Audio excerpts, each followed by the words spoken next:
ವಕ್ರತುಂಡ ಮಹಾಕಾಯ ಸೂರ್ಯಕೋಟಿ ಸಮಪ್ರಭೆ ನಿರ್ವಿಘ್ನಂ ಕುರುವೆ ದೇವ ಸರ್ವಕಾರ್ಯೇಷು ಸರ್ವದಾ ಸರ್ವಕಾರ್ಯೇಷು ಸರ್ವದಾ ಸರ್ವಕಾರ್ಯೇಷು ಸರ್ವದಾ ಎನ್ನುವಂತೆ ಯಾವ ನಡೀತಕ್ಕಂಥ ಈ ಧಾರ್ಮಿಕ ಕಾರ್ಯಕ್ರಮಕ್ಕೆ ಯಾವುದೇ ವಿಘ್ನವನ್ನು ಬರದಂತೆ ಕರುಣಿಸುವ ದೇವವೆಂದು ವಿಘ್ನೇಶ್ವರನ ಪವಿತ್ರವಾಗಿರ್ತಕ್ಕಂಥ ಪಾದಾರವಿಂದಗಳಲ್ಲಿ ಅಣೆಮಣೆದು ಯಾವ ಅಖಿಲಾಂಡ ಕೋಟಿ ಬ್ರಹ್ಮಾಂಡ ನಾಯಕನಾಗಿರುವಂಥ ಜಿಗದೊಡೆಯ ಜಗದೀಶನ ಪವಿತ್ರವಾಗಿರ್ತಕ್ಕಂಥ ಪಾದಾರವಿಂದಗಳಲ್ಲಿ ಕೂಡ ನಾನು ಅಣೆಮಣೆಯುತ್ತಾ ಹಾಗೂ ಯಾವ ಗ್ರಾಮದ ಆರಾಧ್ಯ ದೈವನಾಗಿರ್ತಕ್ಕಂಥ ಬೇಡಿದ ಭಕ್ತರಿಗೆ ಬೇಡಿದ ಭಾಗ್ಯವನ್ನ ಕೊಡತಕ್ಕಂಥ ಭಾಗ್ಯದ ಒಡೆಯನಾದ ಯಾವ ಗ್ರಾಮದ ದೇವನಾಗಿರ್ತಕ್ಕಂಥ ಸಾಕ್ಷಾತ್ ಶಿವನ ಸ್ವರೂಪಿಯಾಗಿರುವಂತ ಶ್ರೀ ಸದ್ಗುರು ದಿಗಂಬರೇಶ್ವರ ಪವಿತ್ರವಾಗಿರ್ತಕ್ಕಂಥ ಪಾದಾರವಿಂದಗಳಲ್ಲಿ ಕೂಡ ನಾನು ದೀರ್ಘದಂಡ ನಮನಗಳನ್ನು ಸಲ್ಲಿಸುತ್ತಾ ಹಾಗೂ ಈ ಕಾರ್ಯಕ್ರಮದ ಚರಿತ್ರಕಾರನವಾಗಿರ್ತಕ್ಕಂಥ ಈ ಭಾಗದ ನಡೆದಾಡುವ ದೇವರೇ ಅನಿಸಿಕೊಂಡಿರುವಂಥ ಯೋಗಿ ಸಾಧು ಅನಿಸಿಕೊಂಡಿರುವಂಥ ಸಾಕ್ಷಾತ್ ಆತ್ಮಲಿಂಗವನ್ನೇ ದರ್ಶನವನ್ನಾಗಿ ಕೊಟ್ಟಿರ್ತಕ್ಕಂಥ ಬಂದ ಭಕ್ತರಿಗೆ ಬೇಡಿದ ಭಾಗ್ಯನ ಕರುಣಿಸಿರ್ತಕ್ಕಂಥ ಯಾವ ಸಾಕ್ಷಾತ್ ಶಿವನ ಕೃಪಾಶೀರ್ವಾದ ಧರಿಸಿರ್ತಕ್ಕಂಥ ಕಕ್ಕಳ್ಳಿ ಮೇಲಿಯ ಕಂದ ಆಗಿರುವಂತ ಯಾವ ಸಿದ್ಧಲಿಂಗ ಮಹಾಶಿವಗಳ ಪಾದಾರವಿಂದಗಳಲ್ಲಿ ಕೂಡ ನಾನು ಅನಂತ ಕೋಟಿ ನಮನಗಳನ್ನು ಸಲ್ಲಿಸುತ್ತ ಯಾವತ್ತು ಈ ಕಾರ್ಯಕ್ರಮಕ್ಕೆ ಪ್ರತಿ ವರ್ಷದಂತೆ ಈ ವರ್ಷವೂ ಕೂಡ ತಾವೆಲ್ಲರೂ ಸರ್ವ ಜನ ಸರ್ವ ಧರ್ಮ ಸರ್ವ ಜಾತಿ ಅವರವರೆನ್ನದೆ ಸಮಸ್ತ ಗ್ರಾಮದ ದಿಗಂಬರೇಶ್ವರ ಈ ಜಾತ್ರಾ ನಿಮಿತ್ತವಾಗಿ ನಿಮ್ಮೆಲ್ಲ ತನು ಮನ ಧನವನ್ನ ಅರ್ಪಿಸಿ ಏನು ಯಶಸ್ವಿಗೊಳಿಸ್ಲಾಕತ್ತೀರಲ್ಲ ಸಾಕ್ಷಾತ್ ಶಿವ ಸ್ವರೂಪ ಶಿವಪಾರ್ವತಿಯ ರೂಪವನ್ನು ಧರಿಸಿ ಧರೆಗಿಳಿದು ನೀವೆಲ್ಲರೂ ಕೂಡ ಇವತ್ತು ಆಶೀರ್ವಾದ ಮಾಡೋಕ್ಕೋಸ್ಕರ ಕೂತಿರ್ತಕ್ಕಂಥ ಯಾವತ್ತೂ ನನ್ನ ತಂದೆ ತಾಯಿ ಬೆಳಗವೆ ಹಾಗೂ ನನ್ನ ಅಣ್ಣ ತಮ್ಮಂದಿರೇ ಹಾಗೂ ನನ್ನ ಪ್ರೀತಿಯ ಶಾಲಾ ಎಲ್ಲ ಮುದ್ದು ಮಕ್ಕಳೇ, ಅದೇ ರೀತಿಯಾಗಿ ಯಾವ ಬಲಭೀಮನ ಶಕ್ತಿಯನ್ನು ಹೊಂದಿರತಕ್ಕಂಥ ಇಂಥ ಧಾರ್ಮಿಕ ಕಾರ್ಯಕ್ರಮಕ್ಕೆ ತಾವೆಲ್ಲ ಕೂಡ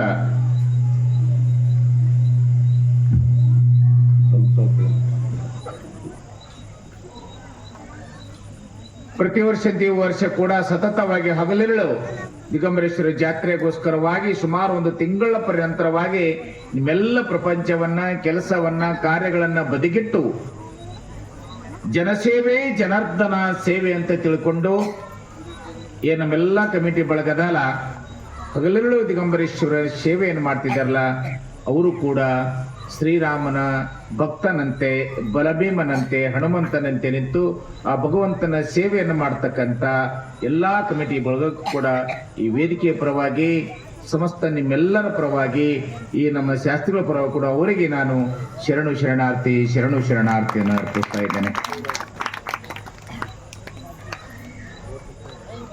ಯಾವ ಕಕ್ಕಳ ಮೇಲೆ ಜರಿಸಿರ್ತಕ್ಕಂಥ ಗುರು ಶಂಕರಲಿಂಗರ ಕೃಪಾ ಆಶೀರ್ವಾದದಿಂದ ಶ್ರೀಶೈಲಕ್ಕೆ ಪಾದಯಾತ್ರೆಯನ್ನು ಬೆಳೆಸಿ ಸುಮಾರು 12 ವರ್ಷಗಳ ಪರ್ಯಂತರವಾಗಿ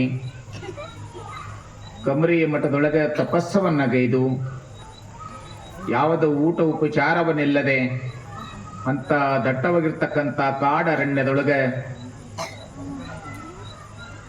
ಹಣ್ಣು ಕಾಯಿ ಮರದ ತಪ್ಪಲನ್ನೇ ಸೇವಿಸಿ ಸುಮಾರು 12 ವರ್ಷಗಳಿಗೆ ತಪಸ್ಸನ್ನು ಮಾಡಿ 12 ವರ್ಷಗೆ ಯಾವ ಜಿಗಜಿಣಿಯ ಕೌದಪ್ಪ ಮಹಾರಾಜರು ಒದರಿದ್ದ ಧ್ವನಿಯನ್ನ ಕೇಳಿ ಆ ಕಮರಿಯ ಮಠದಿಂದ ಸಾಕ್ಷಾತ್ ಗುರು ಸ್ವರೂಪಿಯಾಗಿರ್ತಕ್ಕಂಥ ಯಾವ ಕೌದಪ್ಪ ಮಹಾರಾಜರಿಗೆ ದರ್ಶನ ಕೊಟ್ಟು ಗುರು ದರ್ಶನ ತೆಗೆದುಕೊಂಡು ಅಲ್ಲಿ ಒಂದು ಪವಾಡವಾಗಿರ್ತಕ್ಕಂಥ ಯಾವ ರೀತಿ ಕೇಳಿದ್ರೆ ನಿನ್ನೆ ದಿವಸ ನೀವೆಲ್ಲ ಕೇಳಿದ್ರಿ. ಮಹಾಸತಿ ಅತ್ರಿ ಋಷಿ ಅಂದ್ರೆ ತೆಗಿರ್ತಕ್ಕಂಥ ಯಾವ ರೀತಿಯಾಗಿ ಬ್ರಹ್ಮ ವಿಷ್ಣು ಮಹೇಶ್ವರನ ಕೂಸಾಗಿ ಮಾಡಿ ತೊಟ್ಟಿಲ ಒಳಗೆ ಆಡಿಸಿದಳು. ಸ್ವತಃ ಲಕ್ಷ್ಮೀ ಪಾರ್ವತಿ ಬಂದು, ಲಕ್ಷ್ಮೀ ಪಾರ್ವತಿ ಸರಸ್ವತಿ ಬಂದು ನಿಮ್ಮ ಗಂಡನನ್ನ ನೀವು ಗೊರ್ತಾ ಹಿಡ್ಕೊಂಡು ಹೋರಿ ಅಂದ್ರು ಸಹಿತ ಆ ಕೈಲಾಸದಾಗಿರ್ತಕ್ಕಂಥ ದೇವತೆಗಳಿಗೆ ಸಾಧ್ಯ ಆಗಲಿಲ್ಲ. ಈ ಭೂಲೋಕದ ಪತಿವ್ರತೆಯ ಆಗಿರ್ತಕ್ಕಂಥ ಮಹಾಸತಿ ಅನುಸೂಯನ ಒಂದು ಪವಾಡವನ್ನು ತಾವೆಲ್ಲರೂ ಕೂಡ ಈಗಾಗಲೇ ಕೆಲವೊಂದ್ಸಲ ಸಾಕಷ್ಟು ಕೇಳಿದ್ದೀರಿ. ಅದಕ್ಕಾಗಿ ಇವತ್ತಿಗೂ ಗಣಗಾಪುರದಾಗ ಆ ಬ್ರಹ್ಮ ವಿಷ್ಣು ಮಹೇಶ್ವರನ 3 ಮೂರ್ತಿಗಳಾಗಿ ಅಲ್ಲೇ ಸ್ಥಾಪನೆ ಕೂಡ ಆಗಿದ್ದಾವೆ. ತಾವೆಲ್ಲ ನೋಡಿದ್ರಿ 3 ಹೊತ್ತು ಪೂಜೆ ಆಗ್ತದೆ, ಬೆಳಗ್ಗೆ, ಮಧ್ಯಾಹ್ನ ಮತ್ತು ಸಾಯಂಕಾಲ. ಅದೇ ರೀತಿ ಒಳಗ ಜಿಗಜಿಣಿ ಒಳಗ ಕೂಡ ಗೌದಪ್ಪ ಮಹಾರಾಜರು ಈ ಸಿದ್ಧಲಿಂಗ ಮಹಾರಾಜ ಯಾವ ರೀತಿ ಒಳಗೆ 12 ವರ್ಷಗಳ ತಪಸ್ಸನ್ನ ಮಾಡಿ ಗಡಿಗೆ ಸುಟ್ಟೋದು ಇಲ್ಲ ಅಂತೇಳಿ ಪರೀಕ್ಷೆಯನ್ನ ಮಾಡ್ದ. ನೋಡ್ರಿ ನೀವು ಅವಾಗೆಲ್ಲ ಬಜಾರಕ್ಕೆ ಹೋಗ್ತೀರಿ, ಮಂಗಳವಾರ ಬಜಾರಕ್ಕೆ ಇಂಡಿ ಹೋದ ಹೊತ್ತನ ಬೇಸಿಗೆ ದಿವಸಕ್ಕೆ ತಂಪನ್ನ ತಣ್ಣನ ನೀರು ಫ್ರಿಜ್ ನನ್ನ ಬ್ಯಾಡ ನೆಗಡಿ ಬರ್ತದ ತಿಳ್ಕೊಂಡು ಮಣ್ಣಿನ ಬಿಂದಿಗೆ ತರ್ತೀರಿ. ಅವಾಗೆಲ್ಲ ಅದರೊಳಗೆ ಕುಡಿತಿದ್ರು. ರಂಜುಣಿಗೆ ಅಂತ ಇರ್ತಿದ್ದವ, ಹರಿವೆ ಅಂತ ಇರ್ತಿದ್ದು. ಈಗೆಲ್ಲ ಇಲ್ಲವು. ಈಗ ಅವು ಮತ್ತೆ ಹೊಳೆ ಬಂದವ ಫ್ಯಾಷನ್. ಹ್ಯಾಂಗ ಇವೆಲ್ಲ ನಿಮ್ಮೆಲ್ಲ ಡ್ರೆಸ್ ಗೀಸ್ ಹೋಗಿ ಮತ್ತೆ ಹಳೆ ಇಲ್ಕಲ್ ಸೇರಿ ಕುಬುಸ ಬಂದಾವಲ್ಲ, ಆ ರೀತಿ ಒಳಗೆ ಮತ್ತೆ ಬೇಸಿಗೆ ದಿವಸಕ್ಕೆ ಮಣ್ಣಿನ ಗಡಿಗೆ ಒಳಗೆ ನೀರು ಕುಡಿಬೇಕಂದ್ರೆ ಆ ಗಡಿಗೆ ತರಬೇಕಾದ್ರೆ ಬಾರಿಸ್ ತರ್ತೀರಿ ಹಿಂದೆ ಹಿರಿಯರು.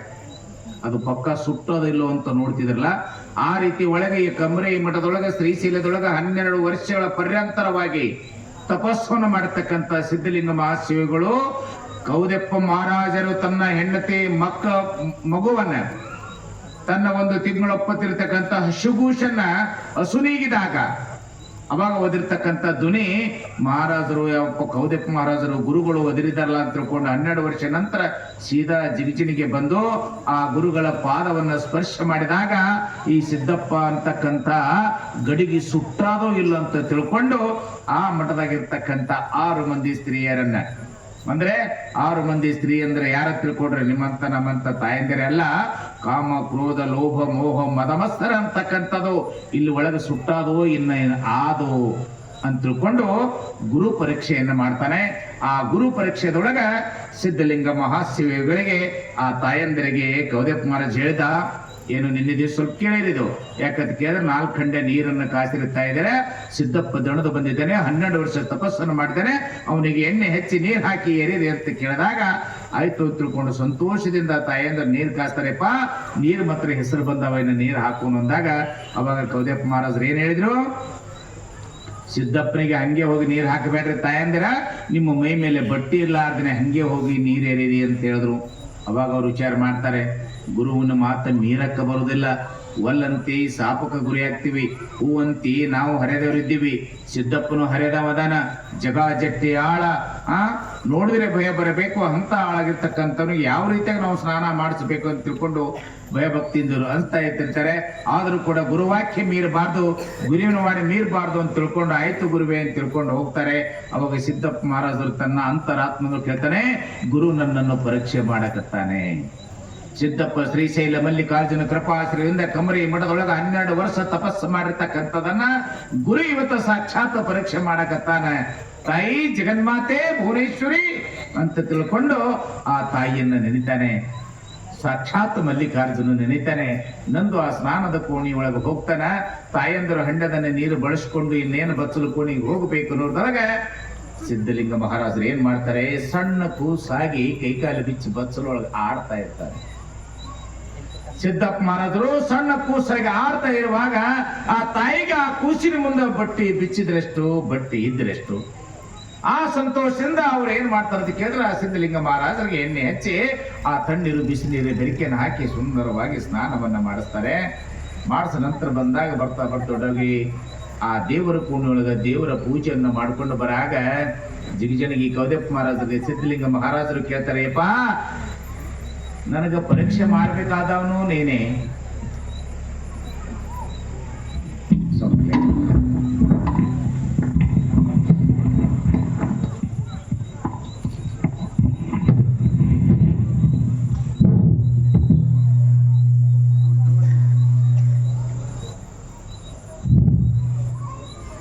ಗುರುವೇ, ನೀ ಏನು ಪರೀಕ್ಷೆ ಮಾಡ್ತಿ ಮಾಡು, ನೀನು ಬೆಂಕಿ ಒಳಗೆ ಹಾಕು, ಗಾಳಿ ಒಳಗೆ ಹಾಕು, ನೀರಿನಲ್ಲೇ ಹಾಕು, ಏನು ಮಾಡಿದ್ರು ನನ್ನನ್ನು ಕಾಪಾಡ್ತಕ್ಕಂಥವು ನೀನೇ, ನಿನ್ನ ಬಿಟ್ಟು ನನಗೆ ಯಾರು ಇಲ್ಲ ಅಂತಕ್ಕಂಥ ಮಾತನ್ನು ಹೇಳಿದಾಗ, ಸಿದ್ದಪ್ಪ ನೀನು ಸಂಪೂರ್ಣ ಸುತ್ತಿದ ಗಡಿಗಿದ್ದು ತಮ್ಮ, ನೀನು ಹಂಗಿಲ್ಲಪ್ಪ, ನನ್ನ ಆತ್ಮದ ಶಿಷ್ಯ ಇದ್ದಿ ಅಂತ ತಿಳ್ಕೊಂಡು ಗೌದಪ್ಪ ಮಹಾರಾಜರು ಸಿದ್ಧಲಿಂಗ ಮಹಾರಾಜರಿಗೆ ತೆಕ್ಕಿ ಹಾಕೊಂಡು ಬಾ ಪ್ರಸಾದ ಮಾಡೋಣ ಅಂತ ತಿಳ್ಕೊಂಡು ಭಕ್ತಿಪೂರ್ವಕವಾಗಿ ಮಠದ ಕೂತು ಪ್ರಸಾದ ಮಾಡುವಾಗ ಗುರು ಆಗಿರ್ತಕ್ಕಂಥ ಶಂಕರಲಿಂಗ ಮಹಾರಾಜರ ನೆನಪು ಬರುತ್ತೆ.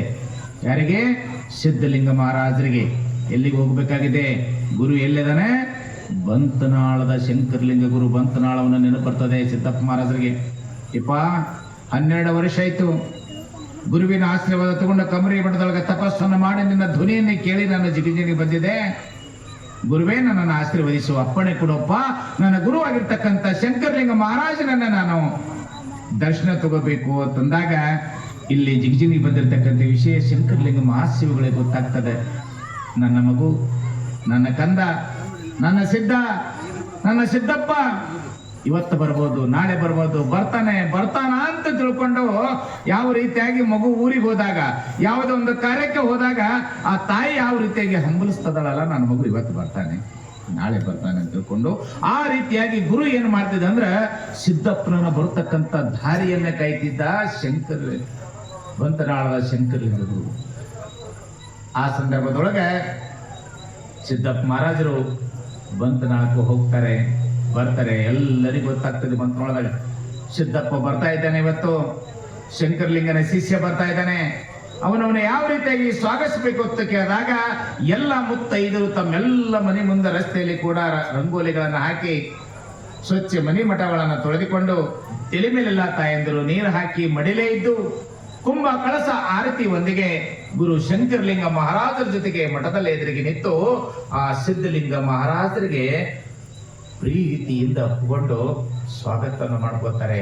ಯಪ್ಪ ಸಿದ್ದಪ್ಪ, ಎಷ್ಟು ದಿನ ಆಯ್ತು ಅಪ್ಪ ನೀನು ಹೋಗಿ, ಬಾರೋ ಕಂದ, ಬಾರೋ ಮಗ ಅಂತ ತಿಳ್ಕೊಂಡು ಕೈ ಚಾಚಿ ಗುರು ಆಗಿರ್ತಕ್ಕಂಥ ಶಂಕರಲಿಂಗ ಮಹಾರಾಜರು ಸಿದ್ಧಲಿಂಗ ಮಹಾರಾಜರಿಗೆ ಪ್ರೀತಿಯಿಂದ ಒಪ್ಪಿಕೋತಾನೆ. ಪ್ರೀತಿಯಿಂದ ಎಲ್ಲ ತಾಯಂದ್ರು ಕುಂಭ ಕಳಸ ಆರತಿ ಒಂದಿಗೆ, ವಾದ್ಯ ವೈಭವದೊಂದಿಗೆ, ಡೊಳ್ಳು ಬಾಜಿ ಭಜಂತ್ರಿ ಒಂದಿಗೆ ಭಕ್ತಿಪೂರ್ವಕವಾಗಿ ಸಿದ್ದಪ್ಪನನ್ನು ಸ್ವಾಗತ ಮಾಡ್ತಾರೆ. ಆ ಸ್ವಾಗತ ಮಾಡಿದಾಗ ಗುರು ಆಗಿರ್ತಕ್ಕಂಥ ಶಂಕರಲಿಂಗ ಮಹಾರಾಜರಿಗೆ ಎಲ್ಲಿಲ್ಲದ ಸಂತೋಷ, ಎಲ್ಲಿಲ್ಲದ ಪ್ರೀತಿ. 12 ವರ್ಷವರೆಗೆ ತಪಸ್ಸನ್ನು ಮಾಡಿ ದಾರಿಯಲ್ಲಿ ಓದಿರ್ತಕ್ಕಂಥ ಧ್ವನಿಯನ್ನು ಗುರುತಿಸಿ ಜಿಗಿಜನಿಗೆ ಗೌದಪ್ಪ ಮಹಾರಾಜನ ಗುರುವಿನ ಸ್ಥಾನದಲ್ಲಿರ್ತಕ್ಕಂಥ ತಂದೆಯನ್ನ ದರ್ಶನ ಪಡ್ಕೊಂಡು ಮತ್ತೆ ಗುರು ಎಲ್ಲದರಲ್ಲಿ ಹುಡುಕಾಡ್ಕೊತ ಬಂದಿಲ್ಲಪ್ಪ, ಬಾರೋ ಸಿದ್ದಪ್ಪ ಅಂತ ತಿಳ್ಕೊಂಡು ಆ ಗುರು ಕುಂದಿರ್ತಕ್ಕಂಥ ಜಾಗದೊಳಗೆ ಯಾವ ರೀತಿಯಾಗಿ ಇವತ್ತು ನಮ್ಮ ಗುರು ವೇದಿಕೆ ಮೇಲೆ ಸ್ವಾಮೀಜಿಯವರು ಅದಾರಲ್ಲ, ಅವ್ರ ಪಾದಾರವಿಂದ ನನಗೆ ಎಷ್ಟು ಹಣೆ ಮಾಡಿದ್ರು ಕಡಿಮೆನೆ. ಯಾಕಂತ ಕೇಳಿದ್ರೆ ಹಿಂದೆ ಗುರು ಇರ್ಬೇಕಂತ, ಮುಂದೆ ಗುರು ಇರ್ಬೇಕಂತ ಮೊನ್ನೆ ದಿವಸ ಹೇಳಿದ್ದೀನಿ. ಇವತ್ತು ಗುರುಗಳು ಕೂತಾರೆ ಅಂದ್ರೆ ನನಗೆ ಹೇಳೋಕ್ಕೇನು ಭಯನೇ ಇಲ್ಲ. ಯಾಕಂತ ಕೇಳಿದ್ರೆ ಗುರು ಇರಬೇಕು, ಗುರು ಇದ್ರೆ ನಡೀತದೆ, ಹೌದಿಲ್ರಿ ತಾಯಿದ್ದಾರೆ. ಯಾಕಂತ ಕೇಳಿದ್ರೆ ಒಮ್ಮೆ ಹೆಂಗಾಗಿತ್ತಂದ್ರೆ ಅಕ್ಬರ್ ಬಾದಶಾಹನ ಕಥೆ ಎಲ್ಲ ಕೇಳಿದ್ರೆ ಎಲ್ಲರೂ ಗೊತ್ತಿರ್ತಾವ. ಸ್ವಲ್ಪ ಹಾಸ್ಯ ಚುಟುಕಿಯಾಗಿ ಒಂದು ಸ್ವಲ್ಪ ಸಣ್ಣದ ನೆನಪಿ ಬರ್ತ. ಅಕ್ಬರ ಬಾದಶನ ಹೆಂಡತಿ ತವ್ರ ಮನೆಗೆ ಹೋಗಿದ್ದಳು ಹಬ್ಬದಗೋಸ್ಕರವಾಗಿ. ನಾಗರ ಪಂಚಮಿ ಹಬ್ಬ ಬಂದಾಗ ಹೆಣ್ಮಕ್ಳಿಗೆ ಎಲ್ಲಿಲ್ಲದ ಪ್ರೀತಿ. ತವ್ರ ಮನೆಗೆ ಅವ್ರು ಕರ್ಕೊಂಡು ಹೋಗಿದ್ರು. ಹಬ್ಬ ಮುಗೀತು. ಹಬ್ಬ ಮುಗಿದು ಬರೋ ಹೊತ್ನಾಗ ಬೀರ್ಬಲಿಗೆ ಹೇಳ್ತಾನ, ಮಂತ್ರಿ ಆಗಿರ್ತಕ್ಕಂಥ ಬೀರ್ಬಲ ನಿಮ್ಮ ಮಹಾರಾಣಿಯವರಿಗೆ ಕರ್ಕೊಂಡು ಬಾ ಅಂತೇಳಿ. ಆಯ್ತ್ರಿಪ್ಪ, ರಾಜ ಆಜ್ಞೆ ಎತ್ಕೊಂಡು ಒಪ್ಕೊಂಡು ಆ ರಾಜನ ಧರ್ಮಪತ್ನಿ ಇರ್ತಕ್ಕಂಥ ಮಹಾರಾಣಿಯವರಿಗೆ ಕರ್ಕೊಂಡು ಬರಬೇಕಾದ್ರೆ ಅವಾಗ ಏನಿತ್ತು ಅಂತ ಕೇಳಿದ್ರೆ ಕುದುರೆ ಸವಾರಿಗಳಿತ್ತು. ಯಾಕಂತ ಕೇಳಿದ್ರೆ ಅವಾಗ ಗಾಡಿ ಮೋಟ್ರ್ ಏನಿದ್ದಿಲ್ಲ, ಕುದುರೆ ಎತ್ತು ಇಂಥವೆಲ್ಲ ವಾಹನಗಳ ಸೌಕರ್ಯ ಇತ್ತು. ಆ ಸಮಯದೊಳಗೆ ಏನಾಗಿತ್ತು ಅಂತ ಕೇಳಿದ್ರೆ ಕುದುರೆ ತಗೊಂಡು ಮಂತ್ರಿ ಆಗಿರ್ತಕ್ಕಂಥ ಬೀರ್ಬಲ್ ಮಹಾರಾಣಿಯವರಿಗೆ ಕರ್ಕೊಂಡ್ಬರ್ಲಕ್ಕೆ ಹೋದ. ಅದು ಮೊದಲೇ ಹೇಳಿ ಕೇಳಿ ನಾಗರ ಪಂಚಮಿ ಹಬ್ಬ. ಮುಂದೆ ಕಚ್ಚಿಗೆ ತಿಂದಾಗ ಹೊಟ್ಟೆ ಸುದ್ದಿ ಇರ್ತಾವೇನ್ರು? ಇರಂಗಿಲ್ಲ. ಅವಾಗ ಮಹಾರಾಣಿಯವರಿಗೆ ಕರ್ಕೊಂಡು ಕುದುರೆ ಮೇಲೆ ತಗೊಂಡು ಬೀರ್ಬಲ ಹೊಂಟಿದ್ದ. ಆ ದಾರಿಯಾಗಿ ಬರುವಾಗ ಮಹಾರಾಣಿಯವರು ಹಿಂದೆ ಕೂತಿದ್ರು. ಬೀರ್ಬಲ ಯಥಾ ಪ್ರಕಾರ ಕುದುರೆಯನ್ನು ಓಡಿಸ್ತಾ ಬರ್ತಿದ್ದ. ಆ ದಾರ್ಯಾಗ ಬರಾಗ ಏನಂತೀರಿ ಅಲ್ಲಿ ನೀವು ನಮ್ಮ ಗ್ರಾಮೀಣ ಭಾಷೆ ಒಳಗೆ ಏನಪ್ಪಾ ಅಂದ್ರೆ ಶಿವನು ಕೊಳಲ ಅಂತ ಕರೀತೀವಿ. ಗೊತ್ತಾಗಿರ್ಬೇಕು ನಿಮ್ಗೆ ಎಲ್ಲರಿಗೆ. ಆ ಶಿವನ ಕೊಡಲ್ಲ ಅಂತ ಅವಾಜ್ ಹೋಗ್ಬಿಡ್ತು. ಅವಾಗ ಹೇಳಿದ್ರು ರಾಣಿಯವ್ರ ಬಿರ್ಬಲ ರಾಜನ ಮುಂದೆ ಹೇಳಬೇಡ, ರಾಜನ ಮುಂದೆ ಹೇಳಬೇಡ ಅಂದ್ರು. ನಾ ಹೇಳಂಗಿಲ್ಲ, ಯಾಕಂದ್ರೆ ಬಹಳ ಹುಷಾರಿದ್ದಾವ ಬಿರ್ಬಲ. ಮಂತ್ರಿ ಅಂತ ಸರಳ ಇರಂಗಿಲ್ಲ ಅವರು. ರಾಜಗನ ಪರೀಕ್ಷೆ ಮಾಡೋರು, ರಾಣಿಗನ ಪರೀಕ್ಷೆ ಮಾಡೋರು. ಅವಾಗ ಏನಂದ, 4 ದಿವಸ ಆಯ್ತು ರಾಣಿಯವ್ರು ಹೋಗ್ಯಾರ, ತವ್ರ ಮನೆ ಹಂಬಲ್ ಇಲ್ಲ ತೀರಿಲ್ಲ, ಮತ್ತೆ ಒಳ್ಳೆ ತವ್ರ ಮನೆ ಕಳಿಸ್ಬೇಕಂತ ಪ್ಲಾನ್ ಮಾಡ್ದವ.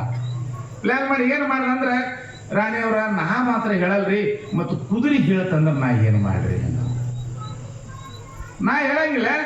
ಕುದುರೆ ಹೇಳ್ತಂದ್ರೆ ನಾ ಹೆಂಗ ಮಾಡ್ಲಿ ತನ, ಕುದುರೆ ಬಾಯಿ ಕಟ್ಟ, ಕುದುರೆ ಬಾಯಿ ಕಟ್ಕೊಂಡು ಅದ ಮತ್ತೆ ಹೇಳ್ದಂಗ್ರಿ.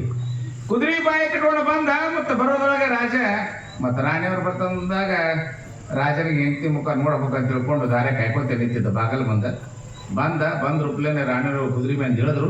ಬೀರ್ಬಲ್ ಇಳಿಬೇಕನ ಅಂದಾಗ, ಕುದುರೆ ಬಾಯಿ ಕಟ್ಟಿದ್ದೀವ ಅಂತ. ರಾಣಿಯವ್ರು ಹೇಳಬೇಡ ಅಂದಾರ್ರಿ, ರಾಣಿಯವ್ರು ಹೇಳ್ಬೇಡ ಅಂದಾರ್ರಿ. ಅಲ್ಲೋ ಹೇಳ್ಬೇಡಲ್ಲ ಕದ, ಕುದುರೆ ಬಾಯಿ ಯಾಕೆ ಕಟ್ಟಿದೆ ಅಂತ ಹೇಳಿ ಏನ್ ಮಾಡ್ತೀರಪ್ಪ, ನಾಗರ ಪಂಚಮ ಹಬ್ಬ ಮತ್ತೆ ರಾಣಿಯವ್ರಿಂದ ಊಟಕ್ಕೆ ಅಂದಾಗ ಅದು ಇದೆಲ್ಲ ಮಾಡಿಸಿಬಿಟ್ರೆ ಸಿಕ್ಕಾಪಟ್ಟು ನಾವು ಉಂಡಿದ್ದೆವು, ಅವರು ಉಂಡಿದ್ದೆವು. ಆದ್ರಿಂದ ಮಾರಾಣಿಯವರಿಂದ ಸ್ವಲ್ಪ ಒಂದು ಶಿವನು ಕೊಡಲ್ಲ ಹೋಗ್ಬಿಡ್ತು. ಅಕಸ್ಮಾತ್ ರಾಜನ ಮುಂದೆ ಹೇಳ್ಬೇಡಪ್ಪ ಅಂತ ಅವ್ರು ನನಗೆ ಆಜ್ಞೆ ಮಾಡಿದ್ರು. ಆದ್ರೆ ನಾಳೆ ಹೇಳಲ್ರಿ. ಮತ್ತು ಮಹಾರಾಣಿಯವರು ಕುದುರೆ ಹೇಳ್ತಂದ್ರೆ ನಾ ಏನು ಮಾಡಲಿ ಅನ್ನೋ, ಅದಕ್ಕೆ ಬಾಯಿ ಕಟ್ಟಂತ ಹೇಳಿದ್ರೆ ಬಾಯಿ ಕಟ್ಟು, ಅದಕ್ಕೆ ಬಾಯಿ ಕಟ್ಟಿನಿ ಅಂತ ಹೇಳ್ದ. ಅವಾಗ ಅವ್ರ ರಾಜ ಏನಂದ, ಅಂತವಳನ್ನ ಆಳುದೇ ಇಲ್ಲ, ಮೊದಲು ಕೊಟ್ಟು ಕಳಿಸ್ತವ್ರ ಮನೆಗೆ ಅಂತ. ಇಂಥ ಹೆಂಡತಿನ ನಾನು ಆಳಂಗಿಲ್ಲ, ಮೊದಲು ತವ್ರ ಮನೆಗೆ ಕೊಟ್ಟು ಕಳಿಸು ಅಂದ. ಯಾಕಾಗಲ್ರಿ ರಾಜ? ನೋಡ್ರಿ ರಾಣಿಯವರು, ಯಾಕೆ ಹೋಗಿರ್ಬಲ್ಲ ಹಿಂಗ್ಯಾಕೆ ಮಾಡಿದ್ರು ಅಂತ. ಅಲ್ರಿ, ಹಬ್ಬಕ್ಕೆ ಬರೋದೇ 4 ದಿನ ಬಂದಿರಿ. ನಾಗರ ಪಂಚಮ ಹಬ್ಬ ಇರೋದು 5 ದಿನ ಇರ್ತೈತಿ. ಬರೋಣ ಹಂಗ ಕರ್ಕೊಂಡು ಬಾತ ರಾಣಿಗಂದ್ರೆ ನೀವು 1 ತಿಂಗಳು ಒಪ್ಪತ್ತು ತವ್ರ ಮನೆಗೆ ಇರಬೇಕು. ಎಲ್ಲ ಅಣ್ಣ ತಮ್ಮದ್ರ ಜೊತೆ, ಅಕ್ಕ ತಂಗಿಯರ ಜೊತೆ, ಎಲ್ಲ ಬರ ಜೊತೆ, ತಂದೆ ತಾಯಿ ಜೊತೆ ಪ್ರೀತಿಯಿಂದ ಮಾತಾಡಿ ಸಹಿ ಸಪ್ಪಗೊಂಡು ತಿಂದು, ಬೇಳೆ ತಿಂದು ಬೆಳೆಗಾಗಿ ರೊಟ್ಟಿ ತಿಂದು ಗಟ್ಟಿಯಾಗಿ ಗಿಸಗಾಗಬೇಕ್ರಿ ಮಾರಾಣಿ ಅವ್ರ ಇದ್ಯಾರು ಮಾತಾಡ್ತಿರ್ತಾರಲ್ಲ. ಅಂದ್ರ ಪ್ಲಾನೆ ಬರಬರಿ ಮಾಡಿದಪ್ಪ ನೀ ಅಂದು ಹೋದ್ರು. ತಿಂಗಳೊಪ್ಪತ್ತು ಬಿಟ್ಟ. ಮುಂದೆ ದೀಪಾವಳಿ ಬರ್ತಲ್ರಿ, ಎಲ್ಲ ದಸರಾಗನ ದೀಪಾವಳಿ ಟೈಮ್ದಾಗ ಏನಿರ್ತದ್ರಿ, ಚಳಿಗಾಲ, ಇಬ್ಬನಿ ಚಾಲು. ರಾಜವಾಡದಾಗ ಸಣ್ಣ ಹುಲ್ಲು ಎದ್ದಿತ್ತು, ಇಬ್ಬನಿ ಬಿದ್ದಿತ್ತು. ಬೆಳಗ್ಗೆ ಸೂರ್ಯ ಪ್ರಕಾಶ್ ಆ ಇಬ್ಬನಿ ಮೇಲೆ ಬಿದ್ದಿತ್ತು. ಆ ಇಬ್ಬನಿ ಹನಿ ಹ್ಯಾಂಗ ಕಾಣಿಸಾಕತ್ತಿದ್ದು ಅಂತ ಕೇಳಿದ್ರೆ, ಮುತ್ತು ರತ್ನ ಹವಳು ಕಾಣಿಸ್ದಂಗ ರಾಜರ ಅಂದ್ರೆ ಬಿರ್ಬಲ್ಲ, ಭಾಳ ಹುಷಾರಿ. ಯಾಕಂದ್ರೆ 1 ತಿಂಗಳು 2 ತಿಂಗಳಾಯ್ತು. ಯಾರಿಗೆ ಮಾರಾಣಿಯವ್ರ ತವ್ರ ಮನೆ ಬಿಟ್ಟು ಇನ್ನು ಕರ್ಕೊಂಡ್ಬರ್ಬೇಕಲ್ಲ, ಪ್ಲ್ಯಾನ್ ಮಾಡಿದೆವು. ಭಾಳ ಶಾಣೆ ಇರ್ತಾರೆ ಹಿರಿಯರ ಮನೆಯಾಗ ನೋಡಿರ್ಬೇಕಾರೆ. ಹಂಗ ಬಿರ್ಬಲ್ಲ ರಾಜವಾಡದಾಗ ಮಂತ್ರಿ ಭಾಳ ಶಾಣೆ ಇದ್ದ. ಅವಾಗ ಏನ್ ಹೇಳ್ದ, ರಾಜರ ಅಂತ. ಯಾಕೋ ನಮ್ಮ ಮ್ಯಾಳಿಗೆ ತುಂಬಾ ಮುತ್ತು ರತ್ನ ಹವಳನೆ ತುಂಬಿಟ್ಟವ್ರಿ ಅಂತ. ಹಾಂಗಿತ್ತ ಹಂಗ ವಾಯ ಮಾಡ್ಕೋರು ಅಂದ. ಯಾರು? ಅಕ್ಬರ್ ಬಾದ್ಶಾ ರಾಜ. ಇಲ್ರಿ ರಾಜರ, ಅದು ನಾವು ಗಾಯ ಮಾಡಿದ್ರೆ ಅದು ಮುತ್ತು ರತ್ನ ಆಗುದಿಲ್ರಿ. ಮತ್ತೆ ಯಾರು ಮಾಡ್ಬೇಕು? ಯಾರು ಶಿವನ್ ಕೊಳಲೆ ಬಿಟ್ಟಿರ್ಲ ಅವ್ರು ಮಾತ್ರ ಗಾಯ ಮಾಡಿದ್ರೆ ಮುತ್ತು ರತ್ನ ಆತಾವ್ರಿ, ಇಲ್ಲಾಂದ್ರೆ ಅವ್ರು ನೀರ್ ಆತಾವ್ರಿ. ಬಿಟ್ಟವ್ ನೀರೇ ಇದು. ಯಾರು ಶಿವನ ಕೊಳಲೆ ಬಿಟ್ಟಿರ್ಲಲ್ಲ ಅವ್ರು ಮಾತ್ರ ಮುಟ್ಟಿದ್ರೆ ಮುತ್ತು ರತ್ನ ಆತವ. ಅದಕ್ಕೆ ಇಲ್ಲರಿ ಎಲ್ಲರೂ ನಾವೆಲ್ಲ ಅದೇ ಮಾಡ್ದವ್ರು ಬಿಟ್ಟವ್ರು ಇದ್ದೀವ್ರಿ. ಮತ್ತೆ ಏನು ಉಳಿದ್ರು ನೀವೇ ಒಬ್ರು ಉಳಿಬೇಕು ರಾಜ, ನೀವೇ ಬಂದು ಮುಟ್ರಿ ಅಂದ. ಕೊಡಿಗಿರುವಲ್ಲ ಏನು ಅದೇನ ಬಿಡು ಹೋಲಿ, ಏನು ಅದೇನು ನಾನು ಶಿವನ ಕೊಳಲೆ ಬಿಟ್ಟಿನಿ ಅಂದ. ಏನ್ರಿ ರಾಜರ, ನೀವು ಬಿಡಪ್ಪ ರಾಣಿಗೆ ಕಳ್ಸಿರಿ ತವ್ರ ಮನೆಗೆ ಅಂದ. ತಪ್ಪಿ ಕರ್ಕೊಂಬರೋ ಅದಕ್ಕೆ ಹಿರಿಯರು ಹೆಂಗೆ ಮಾಡ್ತಾರ ಕೇಳಿದ್ರೆ, ಮುಳ್ಳಿನಿಂದಲೇ ತೆಗಿಬೇಕು ಅಂತ ಹೇಳ್ತಾರೆ. ಮಾತಿನಿಂದಲೇ ತೆಗಿಬೇಕು ಅಂತ ಹೇಳ್ತಾರಲ್ಲ. ಯಾವುದೇ ಸಮಸ್ಯೆ ಬಂದ ಹೊತ್ತಿನಾಗ ಅದನ್ನ ಪ್ರೀತಿಯ ಮಾತದಿಂದ ಅದ ಸಮಸ್ಯೆ ಪರಿಹಾರ ಮಾಡ್ಕೋಬೇಕು. ಯಾಕಂದ್ರೆ ನಮ್ದೇ ಬೆಣ್ಣೆ ಮುದ್ದಿ, ಅದ್ರ ನಮ್ಮ ತಲೆನೇ ಕೂದಲು ಬಿದ್ದಿರ್ತದ. ನೀವ್ ಏನ್ ಮಾಡ್ತೀರಾ, ಕೂದಲು ತೆಗಿದ್ರೆ ಬೆಣ್ಣೆ ಹಾಳು ಮಾಡಬಾರ್ದು. ಕೂದಲು ಮಾತ್ರ ಕಡಿಗೆಗಿರ್ಬೇಕು, ಬೆಣ್ಣೆ ಮುದ್ದಿ ಮಾತ್ರ ಹಂಗ ಇರ್ಬೇಕು. ಅಂದ್ರೆ ಮಾತ್ರ ನಾವು ಜಾಣ್ತಾನ. ಮತ್ತೆ ಒಟ್ಟು ಬೆಣ್ಣೆ ಎಲ್ಲ ಕಚ್ಚಿಬಿಚ್ ಮಾಡ್ಕೊಂಡು ಅವ್ನು ಕೂದಲು ಎಳೆ ಒಟ್ಟು ಮುದ್ದಿ ಹಾಳು ಮಾಡಿದ್ರೆ ಅದು ಜಾಣ್ತಾನ ಅಲ್ಲ. ಅಂದ್ರೆ ಸಣ್ಣ ಸಮಸ್ಯೆ ಇರಲಿ ದೊಡ್ಡ, ಯಾಕೆ ಸಣ್ಣ ಸಮಸ್ಯೆನ ದೊಡ್ಡದಾಗ್ತದೆ. ಅದಕ್ಕೆ ನೋಡ್ರಿ ಎಲ್ಲದ್ರ ಬೆಲೆ ಏರ್ಯದ, ಕಡ್ಡಿ ದಿಬ್ಬಿ ಬೆಲೆ ಏರ್ಯದ ನೋಡ್ರಿ ಇಲ್ಲ. ಯಾಕೆ? ಅದು ಬೆಂಕಿ ಹಚ್ತದೆ, ಅದಕ್ಕೆ ಅದ್ರ ಬೆಲೆ ಏರಲ್ಲ. ಹೌದಲ್ರಿ? ಅದಕ್ಕೆ ಯಾವತ್ತೂ ಅಂಥ ಗುಣಗಳು, ಯಾಕಂದ್ರೆ ಅದನ್ನು ಕೂಡ ಬಹಳ ಮಹತ್ವದ. ದೀಪ ಹಚ್ಚಕ್ಕೂ ಅದ ಬೇಕು, ಬೆಂಕಿ ಹಚ್ಚಕ್ಕೂ ಅದ ಬೇಕು. ಹೌದಲ್ರಿ? ನಾವು ಸಣ್ಣವರಾಗ್ಲಿ ದೊಡ್ಡವರಾಗ್ಲಿ ನಾವು ಏನ್ ಮಾಡ್ಬೇಕಂದ್ರೆ ಇನ್ನೊಬ್ಬರ ಮನೆ ಬೆಳಗುವ ಜ್ಯೋತಿ ಆಗಬೇಕು, ಇನ್ನೊಬ್ಬರ ಮನೆ ಹಚ್ಚುವ ಜ್ಯೋತಿ ಆಗಬೇಕು. ಅಂತ ಬೆಳಕನ್ನು ಕೊಡ್ತಕ್ಕಂತ ಬೆಂಕಿ ಆಗಬೇಕೇ ವಿನ ಮನೆ ಸುಡ್ತಕ್ಕಂತ ಬೆಂಕಿ ಆಗಬಾರ್ದು. ಯಾವುದೇ ಮಾತಿನ ತಾತ್ಪರ್ಯ ಏನು ಅಂತ ಕೇಳಿದ್ರೆ, ಯಾವುದೇ ಒಂದು ಸಣ್ಣ ಸಮಸ್ಯೆ ಇದ್ರೂ ಕೂಡ ಅದನ್ನು ಮಾತಿನ ಮುಖಾಂತರ ಪರಿಹಾರ ಮಾಡ್ಕೊಂಡ್ರೆ ಅಂದ್ರೆ ಅದು ಸಂಘರ್ಷಕ್ಕೆ ಕಾರಣ ಆಗುವುದಿಲ್ಲ ಅಂತ ಈ ಮಾತುಗಳನ್ನು ಹೇಳ್ಬೇಕಾಗ್ತದೆ. ಯಾಕಂತ ಕೇಳಿದ್ರೆ ಸಿದ್ಧಲಿಂಗ ಮಹಾರಾಜರು ಎಲ್ಲಿ ಹೋಗಿದ್ರು ಅಂತ ಕೇಳಿದ್ರು, ಬಂತನಾಳಕ್ಕೆ ಹೋದ್ರು. ಗುರು ಆಗಿರ್ತಕ್ಕಂಥ ಶಂಕರಲಿಂಗ ಮಹಾರಾಜರಿಗೆ ಎಲ್ಲಿಲ್ಲದ ಆನಂದ ಆನಂದ ಆನಂದ.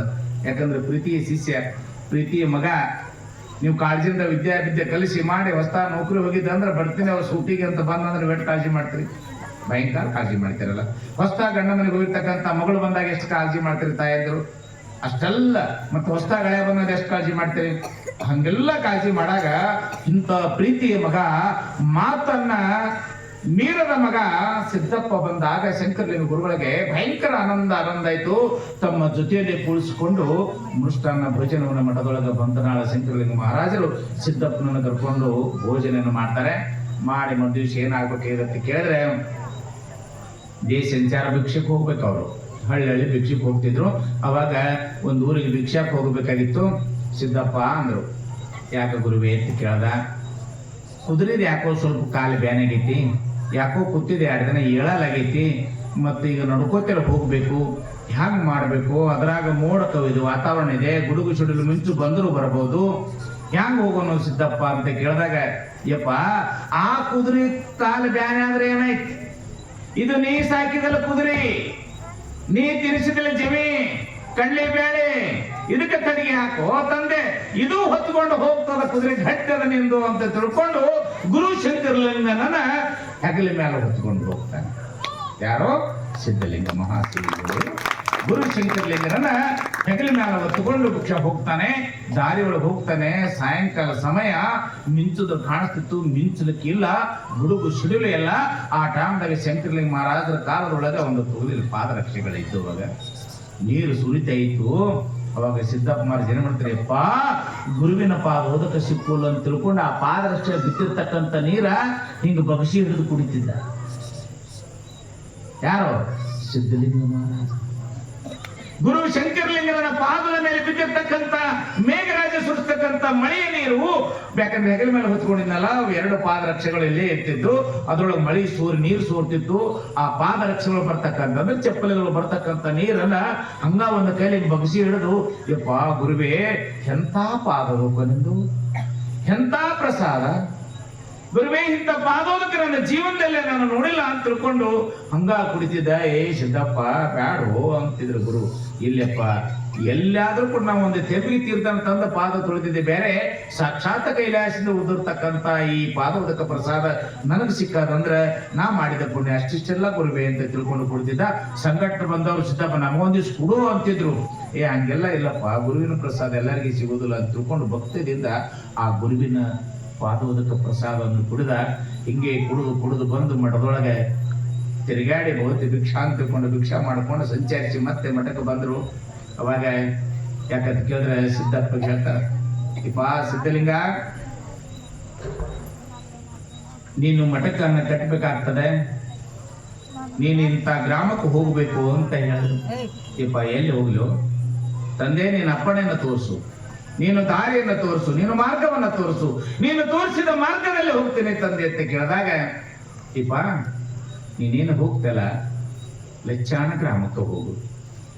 ಅಲ್ಲಿ ಹೋಗಿ ಎಲ್ಲಿ ನೀನು 3 ಅಡಿ ನೆಲವನ್ನು ಹಾಡ್ತಿ, 3 ಅಡಿ ನೆಲವನ್ನು ಎಲ್ಲಿ ಹಾಡ್ತಿ ಅಲ್ಲಿ ಗೋಮಾತೆಯ ಪ್ರಸಾದ ಇದೆ, ಅಂದ್ರೆ ಸೆಗಣಿ ಗೋಮಾತೆ. ಅದಕ್ಕೆ ಅಂತಾರಲ್ಲ, ಇಟ್ಟರೆ ಕುರುಳಾದೆ ಸುಟ್ಟರೆ ನುಸುಲಿಗೆ ಈ ಭೂತಿಯಾದೆ, ನೀನಾರಿಗಾದು ಎಲೆ ಮಾನವ, ಇಟ್ಟರೆ ಸಗಣಿಯಾದೆ, ತಟ್ಟಿದರೆ ಕುರುಳಾದೆ, ಸುಟ್ಟರೆ ನುಸುಲಿಗೆ ಈ ಭೂತಿಯಾದೆ, ನೀನಾರಿಗಾದು ಎಲೆ ಮಾನವ ಅಂತ ಹೇಳಲ್ಲ.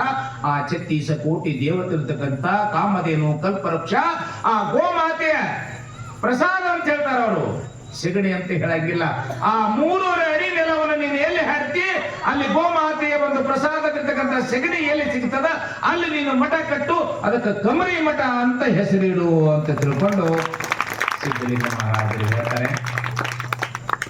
ಅವಾಗ ಸಿದ್ದಪ್ಪ ಮಹಾರಾಜರು ಆಯ್ತು ತಂದೆ ಅಂತೇಳಿ ಗುರುವಿನ ಬಿಟ್ಟು ಬರುವಾಗ ಬಾಸ್ಕೋದಿರುತ್ತೆ, ಗುರುವೇ ನಾನು ನಿನ್ನನ್ನು ಬಿಟ್ಟು ಹೆಂಗೆ ಹೋಗ್ಲಿ ಅಂತೇಳಿ ಸಿದ್ದಪ್ಪ ತಾನೆ ಗುರುಗಿರ್ತಕ್ಕಂಥ ಶಂಕರಲಿಂಗಂತಾನೆ ಇಂಥ ಮಗ ಇಂಥ ಶಿಷ್ಯರನ್ನ ನಾ ಯಾಕೆ ಬಿಟ್ಟು ಕಳಿಸಲಿ ಅಂತೇಳಿ ಒಂದು ಮನಸ್ಸಂದ್ರೆ ಇನ್ನೊಂದು ಮನಸ್ಸು ಹೇಳ್ತದೆ. ಲೋಕ ಕಲ್ಯಾಣಗೋಸ್ಕರವಾಗಿ, ಈ ಜನರ ಭಕ್ತ ಸಾಗರ ಉದ್ಧಾರಗೋಸ್ಕರವಾಗಿ, ಅವನನ್ನ ಈ ದೇಶ ಸಂಚಾರಗೋಸ್ಕರವಾಗಿ, ಬಡವರ ಭಾಗ್ಯ ಬಂಚಿಗೆ ತೊಟ್ಟಿಲ ಇವೆಲ್ಲ ಕೊಡಬೇಕಾಗಿದೆ.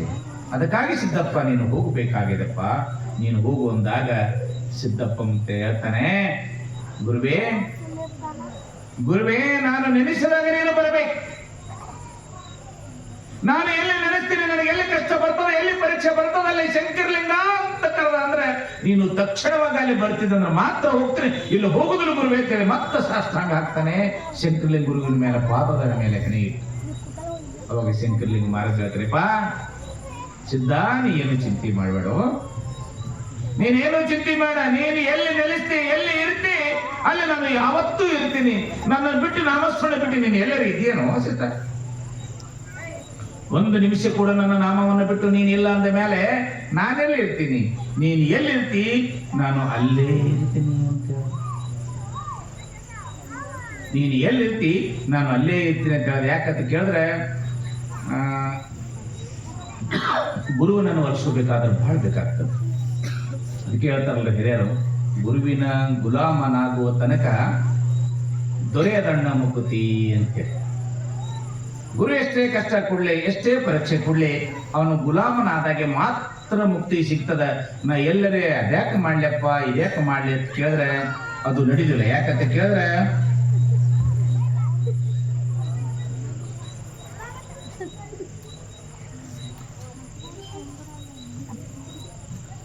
ಗರಗದ ಮಡಿವಾಳೇಶ್ವರರು ಅವನ ಶಿಷ್ಯ ಆಗಿರ್ತಕ್ಕಂಥ ಗಂಟೆಪ್ಪ ಅಂತಿದ್ದ. ಸುಮಾರು ಆ ಗರಗದ ಮಡಿವಾಳೇಶ್ವರರು 70-80 ವಯಸ್ಸಾಗಿತ್ತು. ಅವಾಗ ತನ್ನ ಶಿಷ್ಯ ಯಾವಾಗಲೂ ಬಾಲೆ ಹಿಡ್ಕೊಂಡು ಅವನ ಜೊತೆಯಲ್ಲೇ ಇದ್ರು. ಅವಾಗ ಕೇಳ್ತಾರೆ, ಗಂಟೆಪ್ಪ ಖರೇದಪ್ಪ, ನೀ ಎಲ್ಲ ಇಷ್ಟು ವರ್ಷಗಳಿಗೆ ನನ್ನ ಬಲ್ಲೆ ಎಲ್ಲ ಸೇವೆ ಮಾಡಿದಿ, ದುಡಿದಿ, ನಿನಗೆ ಏನು ಬೇಕು ಅಂತ ಕೇಳ್ದ. ನಾವು ನೀವು ಬೇಡಿದ್ರೆ ಏನು ಕೇಳ್ತಿದ್ದೇವ್ರಿ? ನಮಗೊಂದು 100 ಎಕರೆ ಹೊಲ ಕೊಡು, ಒಂದು 10 ಅಂತಸ್ತಿನ ಬಿಲ್ಡಿಂಗ್ ಕೊಡು, ಒಂದಿಷ್ಟು ಬಂಗಾರ ಕೊಡು, ಹಿಂಗೆಲ್ಲ ಕೇಳ್ತಿದ್ದೇವಲ್ಲ. ಅವ ಗಂಟಪ್ಪ ಏನು ಕೇಳಬೇಕು? ಯಪ್ಪ ಗುರುವೇ, ನನಗೇನೂ ಬೇಕಾಗಿಲ್ಲ, ನನಗೇನೂ ಬೇಕಾಗಿಲ್ಲ. ನೀವು ಎಂದ ಸ್ವರ್ಗಕ್ಕೆ ಪ್ರಯಾಣ ಬೆಳೆಸ್ತೀರಿ ಅವತ್ತೇ ಹೇಳ್ರಿ, ನನ್ನ ಮನೆಯೊಳಗೆ ನಿಮ್ಮ ಸಮಾಧಿ ಆಗಬೇಕು, ನಾನು ಅಲ್ಲೇ ಇರಬೇಕು ಅಂತ ಕೇಳ್ತಾನೆ ಗಂಟೆಪ್ಪ. ನೋಡಿ, ಗುರುವಿನ ಹತ್ರನೇ ನಾ ಇರ್ತೀನಪ್ಪ, ನಿನ್ನ ಬಿಟ್ಟು ನನಗೆ ಇರಕ್ಕಾಗಲ್ಲ. ನನಗೇನು ಬೇಕಾಗ್ಯದ, ನಿನ್ನ ಸಮಾಧಿ ನನ್ನ ಮನೆಯೊಳಗ ಆಗಲಿ, ನಿನ್ನ ಸಮಾಧಿ ನನ್ನ ಮನೆಯೊಳಗಾಗಲಿ, ನಾನು ಅಲ್ಲೇ ಇರ್ತೀನಿ ಅಂತ ತಿಳ್ಕೊಂಡು ಯಾರು ಹೇಳ್ತಾರೆ? ಗರಗದ ಮಡಿವಾಳೇಶ್ವರ ಶಿಷ್ಯಾಗಿರ್ತಕ್ಕಂಥ ಗಂಟೆಪ್ಪ ಹೇಳ್ತಾರೆ. ಅಂತವರಿಗೆ ದೇವರ ಮುಕ್ತಿಯಲ್ಲಿ ಸಿಗ್ತದೆ. ಯಾಕಂದ್ರೆ ಅದಕ್ಕೆ ಹರ ಮುನಿದರೆ ಗುರು ಕಾಯಂ ಅಂದಾಗ ಗುರು ಪ್ರತಿಯೊಂದ ಕೇಳ್ತಾನೆ. ಅದಕ್ಕೆ ಗುರು ಗೋವಿಂದ ಭಟ್ರು ಏನ್ ಮಾಡಿದ್ರು ಅಂತ ಕೇಳಿದ್ರೆ, ವಯಸ್ಸಾದವಾಗ ಕೆಮ್ಮಿ ಕಪ ಅಂತೀವಲ್ಲ, ಕಪ ಒಂದು ಚರಿಗೆ ಒಳಗೆ ಉಗುಳಿಟ್ಟಿದ್ರು, ನೀರು ಹಾಕಿ ಉಗುಳಿ ಇಟ್ಟಿದ್ರು. ಅವಾಗ ಗುರು ಗೋವಿಂದ ಭಟ್ರು ಹೇಳ್ತಾರೆ, ಬಾ ಯಾರಿಗೆ ಜ್ಞಾನ ಅಮೃತ ಬೇಕಾಗಿದೆ ನೋಡಿ, ಯಾರಿಗೆ ಜ್ಞಾನ ಅಮೃತ ಬೇಕಾಗಿದೆ ಈ ಕಪವನ್ನು ಕುಡಿರಿ ಅಂತ ಗೋವಿಂದ ಭಟ್ರು. ನಾವು ನೀವು ಯವ್ವ ಅಂತೀವಿ, ಹೌದಲ್ಲ? ಯಾಕೆ ಕುಡಿಬೇಕ? ಒಬ್ಬರು ಬಾಯಿ ಹಚ್ಚಿ ನೀರು ಕುಡಿಯಂಗಿಲ್ಲ, ಕಪ ತೆಗಿಯಾಕ ಅಂತೀವಿ. ಅವಾಗ ಅಲ್ಲಿ 100 ಮಂದಿ ಗೋವಿಂದ ಭಟ್ರ ಶಿಷ್ಯರಿದ್ರು, ಆದ್ರೆ ಯಾರೂ ಕುಡಿಲಿಲ್ಲ, ಯಾರೂ ಮುಟ್ಲಿಲ್ಲ. ಆದ್ರೆ ಶಿಶುನಾಳ ಶರೀಫರು ಏನು ಮಾಡಿದ್ರು ಅಂತ ಕೇಳಿದ್ರೆ, ಅದು ಜ್ಞಾನಾಮೃತದ ಅಂತ ತಿಳ್ಕೊಂಡು ಎತ್ಕೊಂಡು ಕುಡಿದ್ರು. ಅದಕ್ಕೆ ಶಿಶುನಾಳ ಶರೀಫರ ನಾಮ ಸೂರ್ಯ ಚಂದ್ರ ಇರುವರು ಕೂಡ ಅವರ ನಾಮ ಅಳಕ್ಕಾಗೋದಿಲ್ಲ. ಇದಕ್ಕೆ ಕಾರಣ ಏನು ಅಂತ ಕೇಳಿದ್ರೆ, ಆ ಗುರುವಿನ ಮೇಲೆ ಇಟ್ಟಿರ್ತಕ್ಕಂಥ ಭಕ್ತಿ. ಹಿಂಗೆ ಆಯ್ತು. ಏನಂತ ಕೇಳಿದ್ರೆ, ಲಿಂಗಮ್ಮ ಮತ್ತು ಲಿಂಗಣ್ಣ ಅಂತಿಬ್ರು ಗಂಡ ಹೆಂಡ್ತಿದ್ರು. ಅವಳಿಗೆ ಒಬ್ಬ ಗಂಡಸ ಮಗ ಮತ್ತು ಒಬ್ಬಕ್ಕಿ ಯಮನವ್ವ ಅಂತ ಹೆಣ್ಮಗಳು ಹುಟ್ಟಿದ್ರು. ಬಹಳ ಬಡತನ ಪರಿಸ್ಥಿತಿ ಇತ್ತು, ಬಹಳ ಅಂದ್ರೆ ಬಹಳ ಬಡತನ ಪರಿಸ್ಥಿತಿ. ಈ ಜಾತಿಯಲ್ಲಿ ಕುರುಬ ಸಮಾಜದಕ್ಕಿತ್ತು, ಬಹಳ ಬಡತನ ಪರಿಸ್ಥಿತಿ. ಜಾತಿಯಲ್ಲಿ ಕುರುಬ ಸಮಾಜದಕ್ಕಿದ್ದಳು, ಬಹಳ ಬಡತನ ಪರಿಸ್ಥಿತಿ ಇತ್ತು. ಏನ್ ಮಾಡ್ದಂತ ಕೇಳಿದ್ರೆ, ಹಿಂಗೇ ಬಡತನದವ್ರು ಮಾಡ್ಕೋತ ಸಣ್ಣ ಮಕ್ಕಳಿದ್ದು, ಆ ಮಕ್ಕಳನ್ನ ಜೋಪಾನ ಮಾಡ್ಕೋತ ಮಾಡಿದಾಗ ಅಷ್ಟ ಸಣ್ಣ ಇರೋದ್ರೊಳಗೆ ತಂದೆ ಲಿಂಗಣ್ಣ ಏನ್ ಮಾಡ್ದಂತ ಕೇಳಿದ್ರೆ, ಹಸು ನೀಗದ, ಪರದೇಶಿ ಕೂಸಾದು, ತಾಯಿ ಒಬ್ಬಕ್ಕಿನಿದ್ರು, ದಿನಪ್ರತಿ ಕೂಲಿ ನಾಲಿ ಮಾಡಿ ಮಕ್ಕಳಿಗೆ ಉಪಜೀವ ಮಾಡ್ಕೋತ ಹೋಗೋದ್ರೊಳಗೆ ಮಗ ದೊಡ್ಡವಾದ, ಮಗಳು ಒಂದು 14 ವರ್ಷದಕ್ಕಾಗ, ಯಾರು ಯಮನವ್ವ. ಮಗ ವಯಸ್ಸಿಗೆ ಬಂದಯಪ್ಪ, ಇನ್ನು ವಯಸ್ಸಿಗೆ ಬಂದಿ, ನಿಮ್ಮಪ್ಪರೇ ಸಣ್ಣವಿದ್ದಾಗ ಈ ಭೂಲೋಕವನ್ನು ಬಿಟ್ಟು ಹೋದ. ನಾನು ಇಲ್ಲಿ ತನಕ ಕೈಯಾಗ ರಟ್ಟೊಳಗೆ ತಾಕತ್ತಿತ್ತು, ಕುಟ್ಟಿ ಬೀಸಿ ಗೌಡ್ರ ಮನ್ಯಾಗ, ಅವ್ರ ಮನ್ಯಾಗ, ಇವ್ರ ಮನ್ಯಾಗ ಸೇವೆ ಮಾಡಿ ನಿಮಗೆ ತುತ್ತ ಬತ್ತ ತಂದು ಹಾಕ್ತಿದ್ದೆಪ್ಪ. ಈಗ ರಟ್ಟೆನ ಶಕ್ತಿ ಕಡಿಮೆ ಆಗಿದೆ ಕೂಸ, ನಿನಗೊಂದು ಮದುವೆ ಮಾಡ್ತೇನೆ, ನೀನು ಲಗ್ನ ಮಾಡ್ಕೊ ಅಂತ ಕೇಳ. ಯಾವ ನಾನು ಲಗ್ನ ಬೇಡ, ತಂಗಿಗೆ ಬಿಟ್ಟು ನಾ ಹೆಂಗ್ ಮಾಡ್ಕೊಳ್ಳಿ ಅಂದ. ತಂಗಿ ಬಿಟ್ಟು ನಾ ಹೆಂಗ ಮಾಡ್ಕೊಳ್ಳಿ ಅಂದ. ತಂಗಿ ಈಗ 14 ವರ್ಷಗಳಪ್ಪ, ಇರ್ಲಿ ನೀ ಮಾಡ್ಕೋರು ತಮ್ಮ, ಮನೆಗೆ ಬೇಕಾಗಿತ್ತು ಕೇಳಿದ್ರೆ, ಇಲ್ಲವ ತಂಗಿಗೆ ಬಿಟ್ಟು ಮಾಡ್ಕೊಳ್ಳ ಅಂತ ಹೋಗಿ ಏನ್ ಮಾಡ್ದ, ಹೊರಗೆ ಹೋಗಿದ್ದ. ಮುಂದೊಂದ್ 2 ದಿವಸ ಹೊರದಾಗ ಹೊರಗಿನ ಲಗ್ನ ಮಾಡ್ಕೊಂಡೇ ಬಂದ. ಅವಾಗ ಹೇಳಿಲ್ಲ, ಹೆಂಡತಿ ಕರ್ಕೊಂಡು ಮನೆಗೆ ಬಂದ. ಯಾವಾಗ ಯಪ್ಪ ಬಾರು ಮಗ, ಎಲ್ಲಿ ಹೋಗಿದ್ದು? 15 ನಿಮಿಷ ಐತಿ, ಮನೆ ಬಿಟ್ಟು ಆ ಕಡೆ ಹೋದೆ ಅಲ್ವೋ ಅಂತ ಕೇಳೋದು. ಏನಿಲ್ಲಮ್ಮ, ನಾ ಬರುವಾಗ ಹಂಗ ಒಂದು ಮದುವೆ ಮಾಡ್ಕೊಂಡು ಬಂದೀನಿ, ಸ್ವಲ್ಪ ಕೆಲ್ಸಕ್ಕೆ ಹೋಗಿದ್ದೆ, ಅಲ್ಲಿ ಒಬ್ಬ ಸಿಕ್ಬಿಟ್ರು, ನಾ ಮದುವೆ ಮಾಡ್ಕೊಂಡು ಬಂದೀನಿ ಅಂತಂದ್ರು. ತಾಯಿದ್ರಪ್ಪ ಭಾಳ ಚಲೋ ಮಾಡಿದ್ವು, ನನಗೂ ಸ್ವಲ್ಪ ಕೆಲಸ ಹಗರ್ ಮಾಡಿದಲ್ಲ ಅಂದಲಕ್ಕಿ ಬೈಲಿಲ್ಲ. ಅವಾಗ ತಂಗಿಗೆ ಹೇಳ್ತಾಳೆ ಯಮನವ್ಗ, ತಂಗಿ ಯಮನವ್ವ, ನಿಮ್ಮ ಅಣ್ಣ ಲಗ್ನ ಮಾಡ್ಕೊಂಡ್ ಬಂದಾನವ, ಅತ್ತಿಗೆ ಮತ್ತು ಅಣ್ಣನಿಗೆ ಆರತಿಯನ್ನು ಮಾಡಿ ಒಳಗೆ ಕರ್ಕೋ ಅಂದಾಗ, ಅವಾಗಕ್ಕೆ ಸುಶಿ ಏನಂದ್ರು, ಯಾರು ಆರತಿ ಮಾಡಕ್ಲಿಲ್ಲ ಅಂದ. ಯಾಕ? ಲಿಂಗಮ್ಮ, ನಿನ್ನ ಮಗ ನನಗೇನು ಹೇಳ ಕೇಳು, ತಂದಿಲ್ಲ ಅಂತ ಹೇಳಿ ನನ್ನ ಮದುವೆ ಹಾಗೇನ. ಹೌದೇವ, ಅವ್ನು ಸಣ್ಣವಿದ್ದ, ಅವರಪ್ಪ ಅವಾಗೇ ತೀರ್ಕೊಂಡನ, ಅವ್ರು ತಂದಿಲ್ಲ, ಅದು ಸತ್ಯದ. ತಾಯಿನೂ ಇಲ್ಲ ಅಂತ ಹೇಳ್ಯಾನ. ನನಗ ಅಕ್ಕ ತಂಗಿ ಅಣ್ಣ ತಮ್ಮದ ಯಾರೂ ಇಲ್ಲ ಅಂತ ಹೇಳ್ಯಾನ. ನಾ ಒಬ್ಬನೇ ಅನಾಥ ಪರದೇಶಿ ಮಗ, ನಾನು ರಟ್ಟಿ ದುಡಿಯಾಕಿದ್ದೀನಿ ಅಂದಾಗ, ಆಯ್ತು ಅಂತ ನಾ ಲಗ್ನ ಮಾಡ್ಕೊಂಬಂದೆ, ಇಲ್ಲ ಅಂದ್ರೆ ನಿನ್ನ ಮಗನಿಗೆ ಯಾರು ಲಗ್ನ ಮಾಡ್ಕೋತಿಳು ಅಂದಾಗ ತಾಯಿಗೆ ಹಂಗ ಅಲಕಿಲ್ರಿ. ಹೌದೇನಪ್ಪ ಅಂದಾಗ ಅವಾಗ ಹೇಳ್ತಾಳಕ್ಕೆ ಅಂತಿದ್ದಕ್ಕಿ, ಈ ಮನ್ಯಾಗ ನಾ ಒಳಗ ಬಲಗಾಲಿಟ್ಟು ಈ ಮನೆ ಪ್ರವೇಶ ಮಾಡ್ಬೇಕಾದ್ರೆ ನಿನ್ನ ತಂಗಿ ತಾಯಿ ಮನೆ ಬಿಟ್ಟು ಹೊರಗೆ ಹೋಗ್ಬೇಕು. ಈ ಮನ್ಯಾಗ ಅವ ಇರ್ಬೇಕು ಒಂದು, ಇಲ್ಲ ನಾ ಇರ್ಬೇಕು ಒಂದು. ಏನ್ ಮಾಡ್ಬೇಕ್ರಿ? ಗಂಡ ಸುತ್ತೋಕೆ 14 ವರ್ಷದ ಮಗಳು, ಹೆಣ್ಮಗಳು ಮನ್ಯಾಗ ಇದ್ದಾಳೆ. ಇದ್ದವ ಮಗ ಮತ್ತವನ ಮದುವೆ ಮಾಡ್ಕೊಂಡು ಬಂದಾನ. ಆಕಿದ್ರೆ ನಾ ಇರ್ಬೇಕಲ್ಲ, ಅವನಿರ್ಬೇಕು. ಎರಡರಾಗ ಒಂದು ಹೇಳತ್ತ ಗಂಡಾಗ ಬತ್ತು, ಯಾವಾಗ ನಿಮ್ಮ ಮನೆ ಬಿಟ್ಟು ಹೋಗುವ ಅಂತ ಮಗ. ಯಪ್ಪ ನಾ ಎಲ್ಲಿ ಹೋದೆವು, ಇರೋದಿದ್ದು ಒಂದೇ ಮನೆ, ನನಗೆ ಹೊಲ ಅದ, ಆಸ್ತಿ ಅದ, ಏನದ ಅಂದ. ಯಪ್ಪ ಆಯ್ತು, ನಾ ಎಲ್ಲೆಲ್ಲ ಇರ್ತೀನಿ, ನೀನೇ ಸುಖದಾಗಿರುವುದು. ತಾಯಿ ಕೇಳ ನೋಡ್ರಿ, ಅದಕ್ಕೆ ಹೇಳ್ತಾರ, ಅಂಗಾಲಿಗೆ ಹೇಸಿಕಿಲ್ಲ, ಕರುಳಿಗೆ ನಾಚಿಕಿಲ್ಲ. ಅದಕ್ಕಿರ್ಲಿ, ಮಗ ಅದ, ಏನೋ ಹೆಂಡತಿ ಮಾಡ್ಕೊಂಡ್ ಬಂದಾನ, ಪಾಪಕ್ಕಿನ ಭಾವನೆಗಳು ಹಾಗೆ ಬಂದಾಗ, ಆಯ್ತಪ್ಪ ನಾ ಎಲ್ಲರೂ ಇರ್ತೀನಿ ಅಂತ ತಿಳ್ಕೊಂಡು, ನೀನೇ ಇರುವಂತ ತಿಳ್ಕೊಂಡು, ಮಗ ಸೊಸಿಗೆ ಮನೆ ಬಿಟ್ಟು 14 ವರ್ಷದ ಮಗಳಿಗೆ ವಯಸ್ಸು ಬರ್ತಕ್ಕಂಥ ಮಗಳನ್ನ ಕರ್ಕೊಂಡು ಅಂಟು ಬಿಟ್ಟು ಊರು ತಿರುಕೋತ ಅಲ್ಲಿಷ್ಟು ಇಲ್ಲಿಷ್ಟು ಇದು ಮಾಡ್ಕೋತ ತಿರುಗಾಡ್ಕೋತ ಹೋಗ್ಬಿಟ್ರು. ಅಲ್ಲಿಷ್ಟು ಕೆಲಸ ಮಾಡೋದು, ಅವರಾಗಿಟ್ಟು ಮಾಡೋದು, ಗುಣದು ತಿನ್ನೋದು ಹೊಂಟ್ರು. ಆದ್ರ ಒಂದ ಸೀರಿತ್ತು ತಾಯಿ,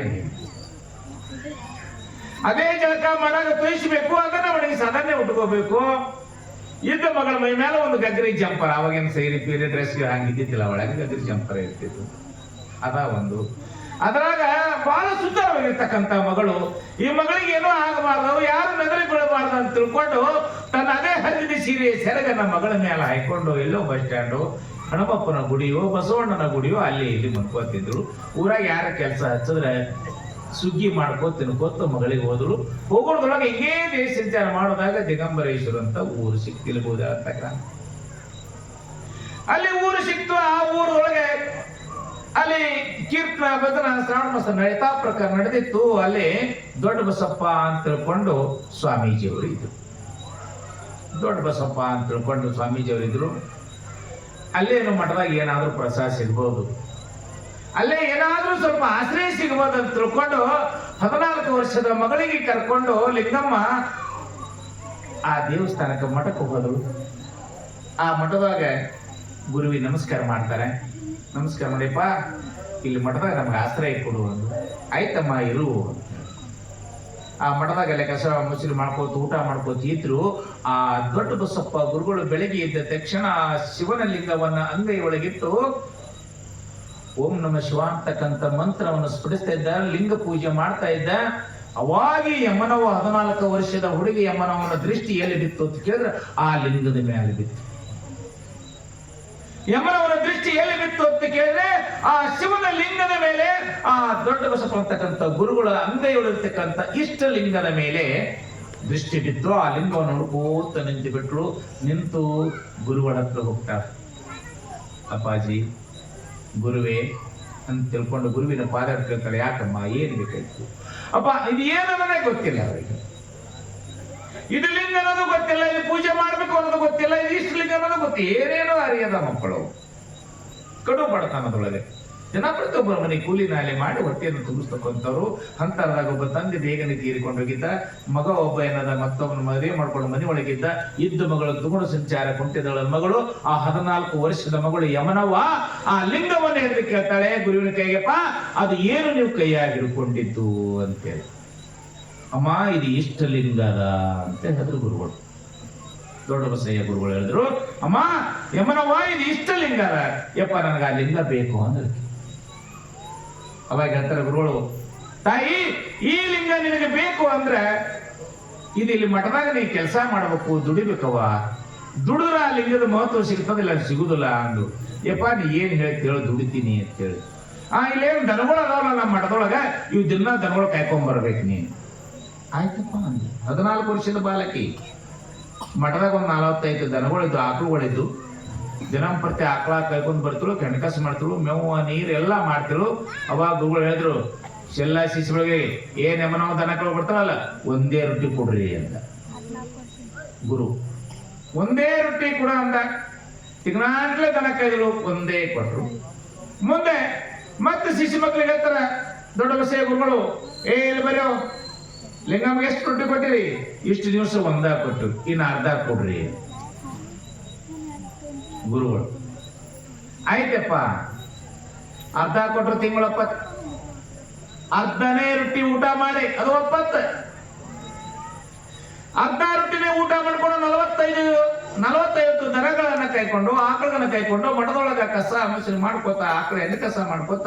ಅದಕ್ಕೆ ಹೇಳ್ತಿಲ್ಲ ಹಿರಿಯರು, ಬಸವ ನಿನ್ನ ಕಸವ ತೆಗೆದ ಕೈ ಕಸ್ತೂರಿ ನಾತಾವ ಅಂತ ತಿಳ್ಕೊಂಡು.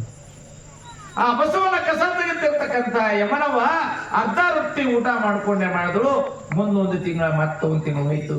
ಅವಾಗ ಯಮನವ್ಗೆ ಎಷ್ಟು ರೊಟ್ಟಿ ಕೊಟ್ಟಿರು? ಅರ್ಧ ಕೊಟ್ಟಿರಿ. ನಾಳೆ ಹಿಡ್ದು ಏನು ಕೊಡ್ಬೇಡ,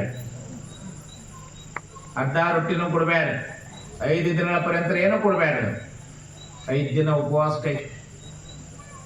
5 ದಿನ ಆದ್ಮೇಲೆ ಇವತ್ತು ಎಷ್ಟು ಕೊಟ್ಟಿರೋ?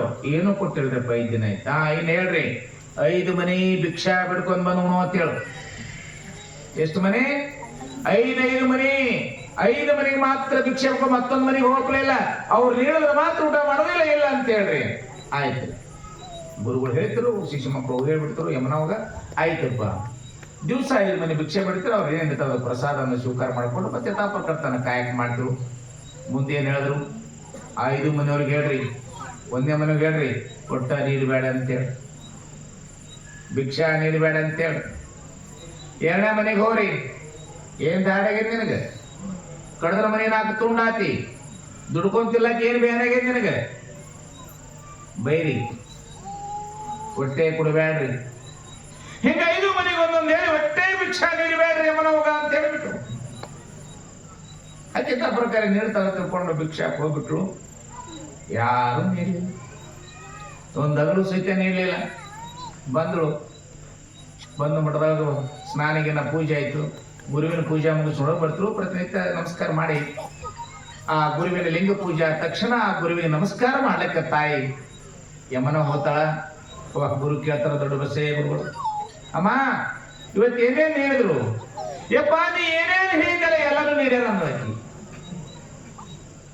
ನೋಡು ಯಪ್ಪ ನೀನು ಏನೇನು ಹೇಳಿದಲ್ಲ ಅವ್ರು ಎಲ್ಲರೂ ನನ್ನ ನೀಡ್ಯಾರ. ಹೌದಾ ತಾಯಿ? ಎಲ್ಲವನ್ನ ನೀಡ್ಯಾರ. ಕರೆಯದ ನಿನಗೆ ಲಿಂಗ ಬೇಕಾ?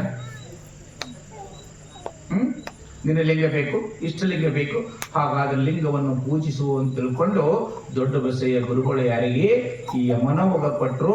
ಆಕೆ ಯಾರು ಗೊತ್ತ ಕೇಳಿದ್ರೆ ರಾಯಚೂರು ಜಿಲ್ಲೆದೊಳಗ ಕಂಬಳಿಹಳ್ಳಿ ಹತ್ರ ಒಂದು ಮರುಗಂತ ಊರೈತಿ, ಸಜ್ಜಲ ಗುಡ್ಡದ ಶರಣಮ್ಮ ಅಂತ. ಯಾರಿಗೆ? ತಾಯಿ ಸಜ್ಜಲ ಗುಡ್ಡದ ಶರಣಮ್ಮ. ಈ ಭಾಗದ ದೊಡ್ಡ ನಡೆದಾಡುವ ದೇವರಾಗಿ ಹೋಗಿರ್ತಕ್ಕಂಥ ಶರಣಮ್ಮ. ಯಾಕಂತ ಕೇಳಿದ್ರೆ ಇವತ್ತಿನವರೆಗೆ ಕೂಡ ಅಲ್ಲಿ ಶ್ರೀಶೈಲ ಜಿಗರುಗಳು ಪ್ರತಿ ವರ್ಷ ಆ ಸಜ್ಜಲ ಗುಡ್ಡದ ಶರಣಮ್ಮನ ಮಂದಿರಕ್ಕೆ ಹೋಗಿ ದರ್ಶನ ತಗೊಂಡ್ಬರ್ತಾರೆ, ಭೇಟಿಯಾಗಿ ಬರ್ತಾರೆ. ಅಂತಿಂತ ಶರಣಮಲ್ಲ, ಊರಲ್ಲಿ ಒಬ್ಬ ದೊಡ್ಡ ಸೌಕರ್ಯ ಒಂದು ಪವಾಡ ಹೇಳ್ತೀನಿ, ಒಂದೇ ಹೇಳ್ತೀನಿ, 1000 ಪವಾಡಗಳಿದಾವೆ, 1000 ಪವಾಡಗಳಿದಾವೆ. ಯಾಕಂತ ಕೇಳಿದ್ರೆ ಕುರುಹನ್ನ ಕಂಡು ಹಿಡಿದಿರ್ತಕ್ಕಂಥವ್ರವರು ಎಂತ ಪವಾಡ ಮಾಡಿದ್ರೆ ಅಂದ್ರೆ ಊರೊಳಗ 1000 ಎಕರೆ ಮಾಲಕ್, ದೊಡ್ಡ ಸೌಕಾರ, ಅವನಿಗೊಬ್ಬನೇ ಒಬ್ಬ ಮಗ. ಎಷ್ಟು? ಒಬ್ಬನೇ ಒಬ್ಬ ಮಗ. ಆ ಮಗನಿಗೆ ಏನಾಗಿತ್ತು ಅಂತ ಕೇಳಿದ್ರೆ ಆರಾಮ್ ಕೆಟ್ಟಿತ್ತು, ಅನಾರೋಗ್ಯ ಆಗಿತ್ತು, ಎಲ್ಲಾ ಕಡೆ ದವಾಖಾನೆಗೆ ಒಯ್ದು ಬಿಟ್ಟಿದ್ರು. ಇನ್ನೇನು ಆ ಮಗು ಉಳಿಸ್ಥಿತಿ ಒಳಗಿಲ್ಲ.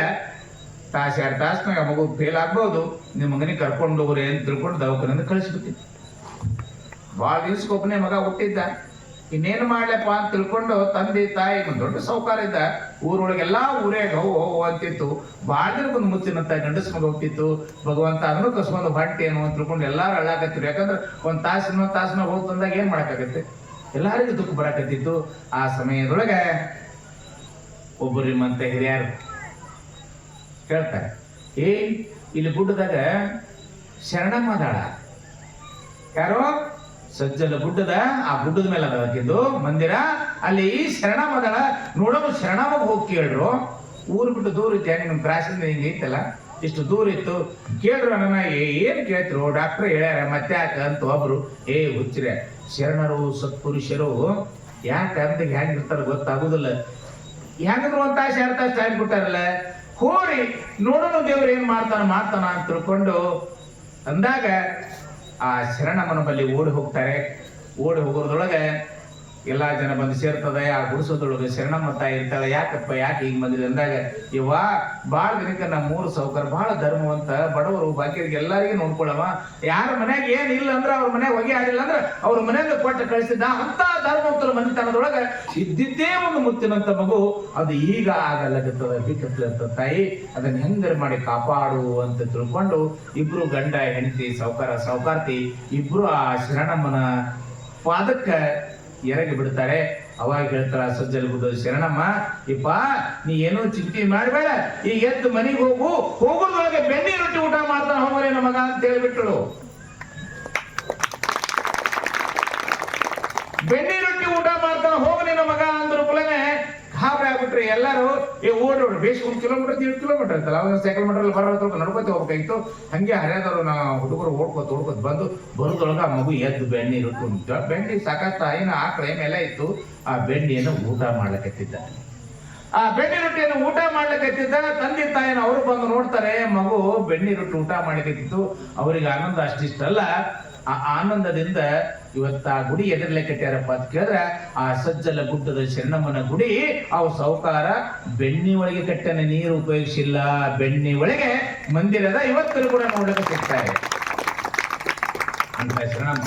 ಅದಕ್ಕೆ ನಿಮಗೆ ಹೇಳ್ತೀನಿ, ಯಾವುದೇ ಜಾತಿ ಇರ್ಲಿ, ಮತ ಇರ್ಲಿ, ಧರ್ಮ ಇರ್ಲಿ, ಆ ಲಿಂಗವನ್ನ ನಂಬಿದ್ರೆ ಸಾಕ್ಷಾತ್ ಭಗವಂತ ನಿಮ್ಮ. ಯಾಕಂದ್ರೆ ಹೇಮರೆಡ್ಡಿ ಮಲ್ಲಂಗದೆಲ್ಲ ಹಾಳಾಗಿ ದುಡುದಿಲ್ಲ. ಯಾಕಂತ ಕೇಳಿದ್ರೆ ಆ ಲಿಂಗವನ್ನು ನಂಬಿದ್ರೆ ಅಂತ ಕೇಳಿದ್ರೆ ಗೋಲುಗೆರೆ ಗೊಲ್ಲಾಳಪ್ಪರು ಕೂಡ ಕುರಿ ಹಿಕ್ಕಿ ಒಳಗೆ ಲಿಂಗವನ್ನ ಕಂಡವನವನು. ಅವನು ಕುರುಬ ಗೊಲ್ಲಾಳ ಅಂತ ಹೇಳ್ತಾರೆ. ಆ ಗೊಲ್ಲಾಳ ಕೂಡ ಕುರಿ ಹಿಕ್ಕಿ ಒಳಗೆ ಲಿಂಗವನ್ನ ಕಂಡಿರ್ತಕ್ಕಂಥವನು. ಅದಕ್ಕೆ ಬೇಡಿದವರಿಗೆ ಬೇಡಿದೆ ಕೊಡ್ತಕ್ಕಂಥವು ಯಾರಾದ್ರೂ ಇದ್ರೆ ಅದು ಪರಮಾತ್ಮ, ಅದು ದಿಗಂಬರೇಶ್ವರ ಅಂತಕ್ಕಂಥ ಮಾತನ್ನ ಈ ಸಂದರ್ಭದಲ್ಲಿ ಹೇಳ್ತೇನೆ.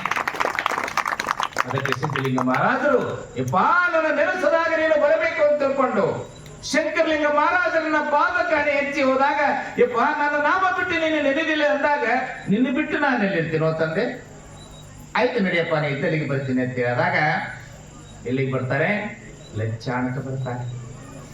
ಬಂತನಾಳದಿಂದ ನಡ್ಕೋತ ಲಚ್ಚಾಣಕ್ಕೆ ಬರ್ತಾರೆ. ಹಂಗೆ ಭಕ್ತ ಸಾಗರ ಕೂಡ ಬರ್ತಾರೆ.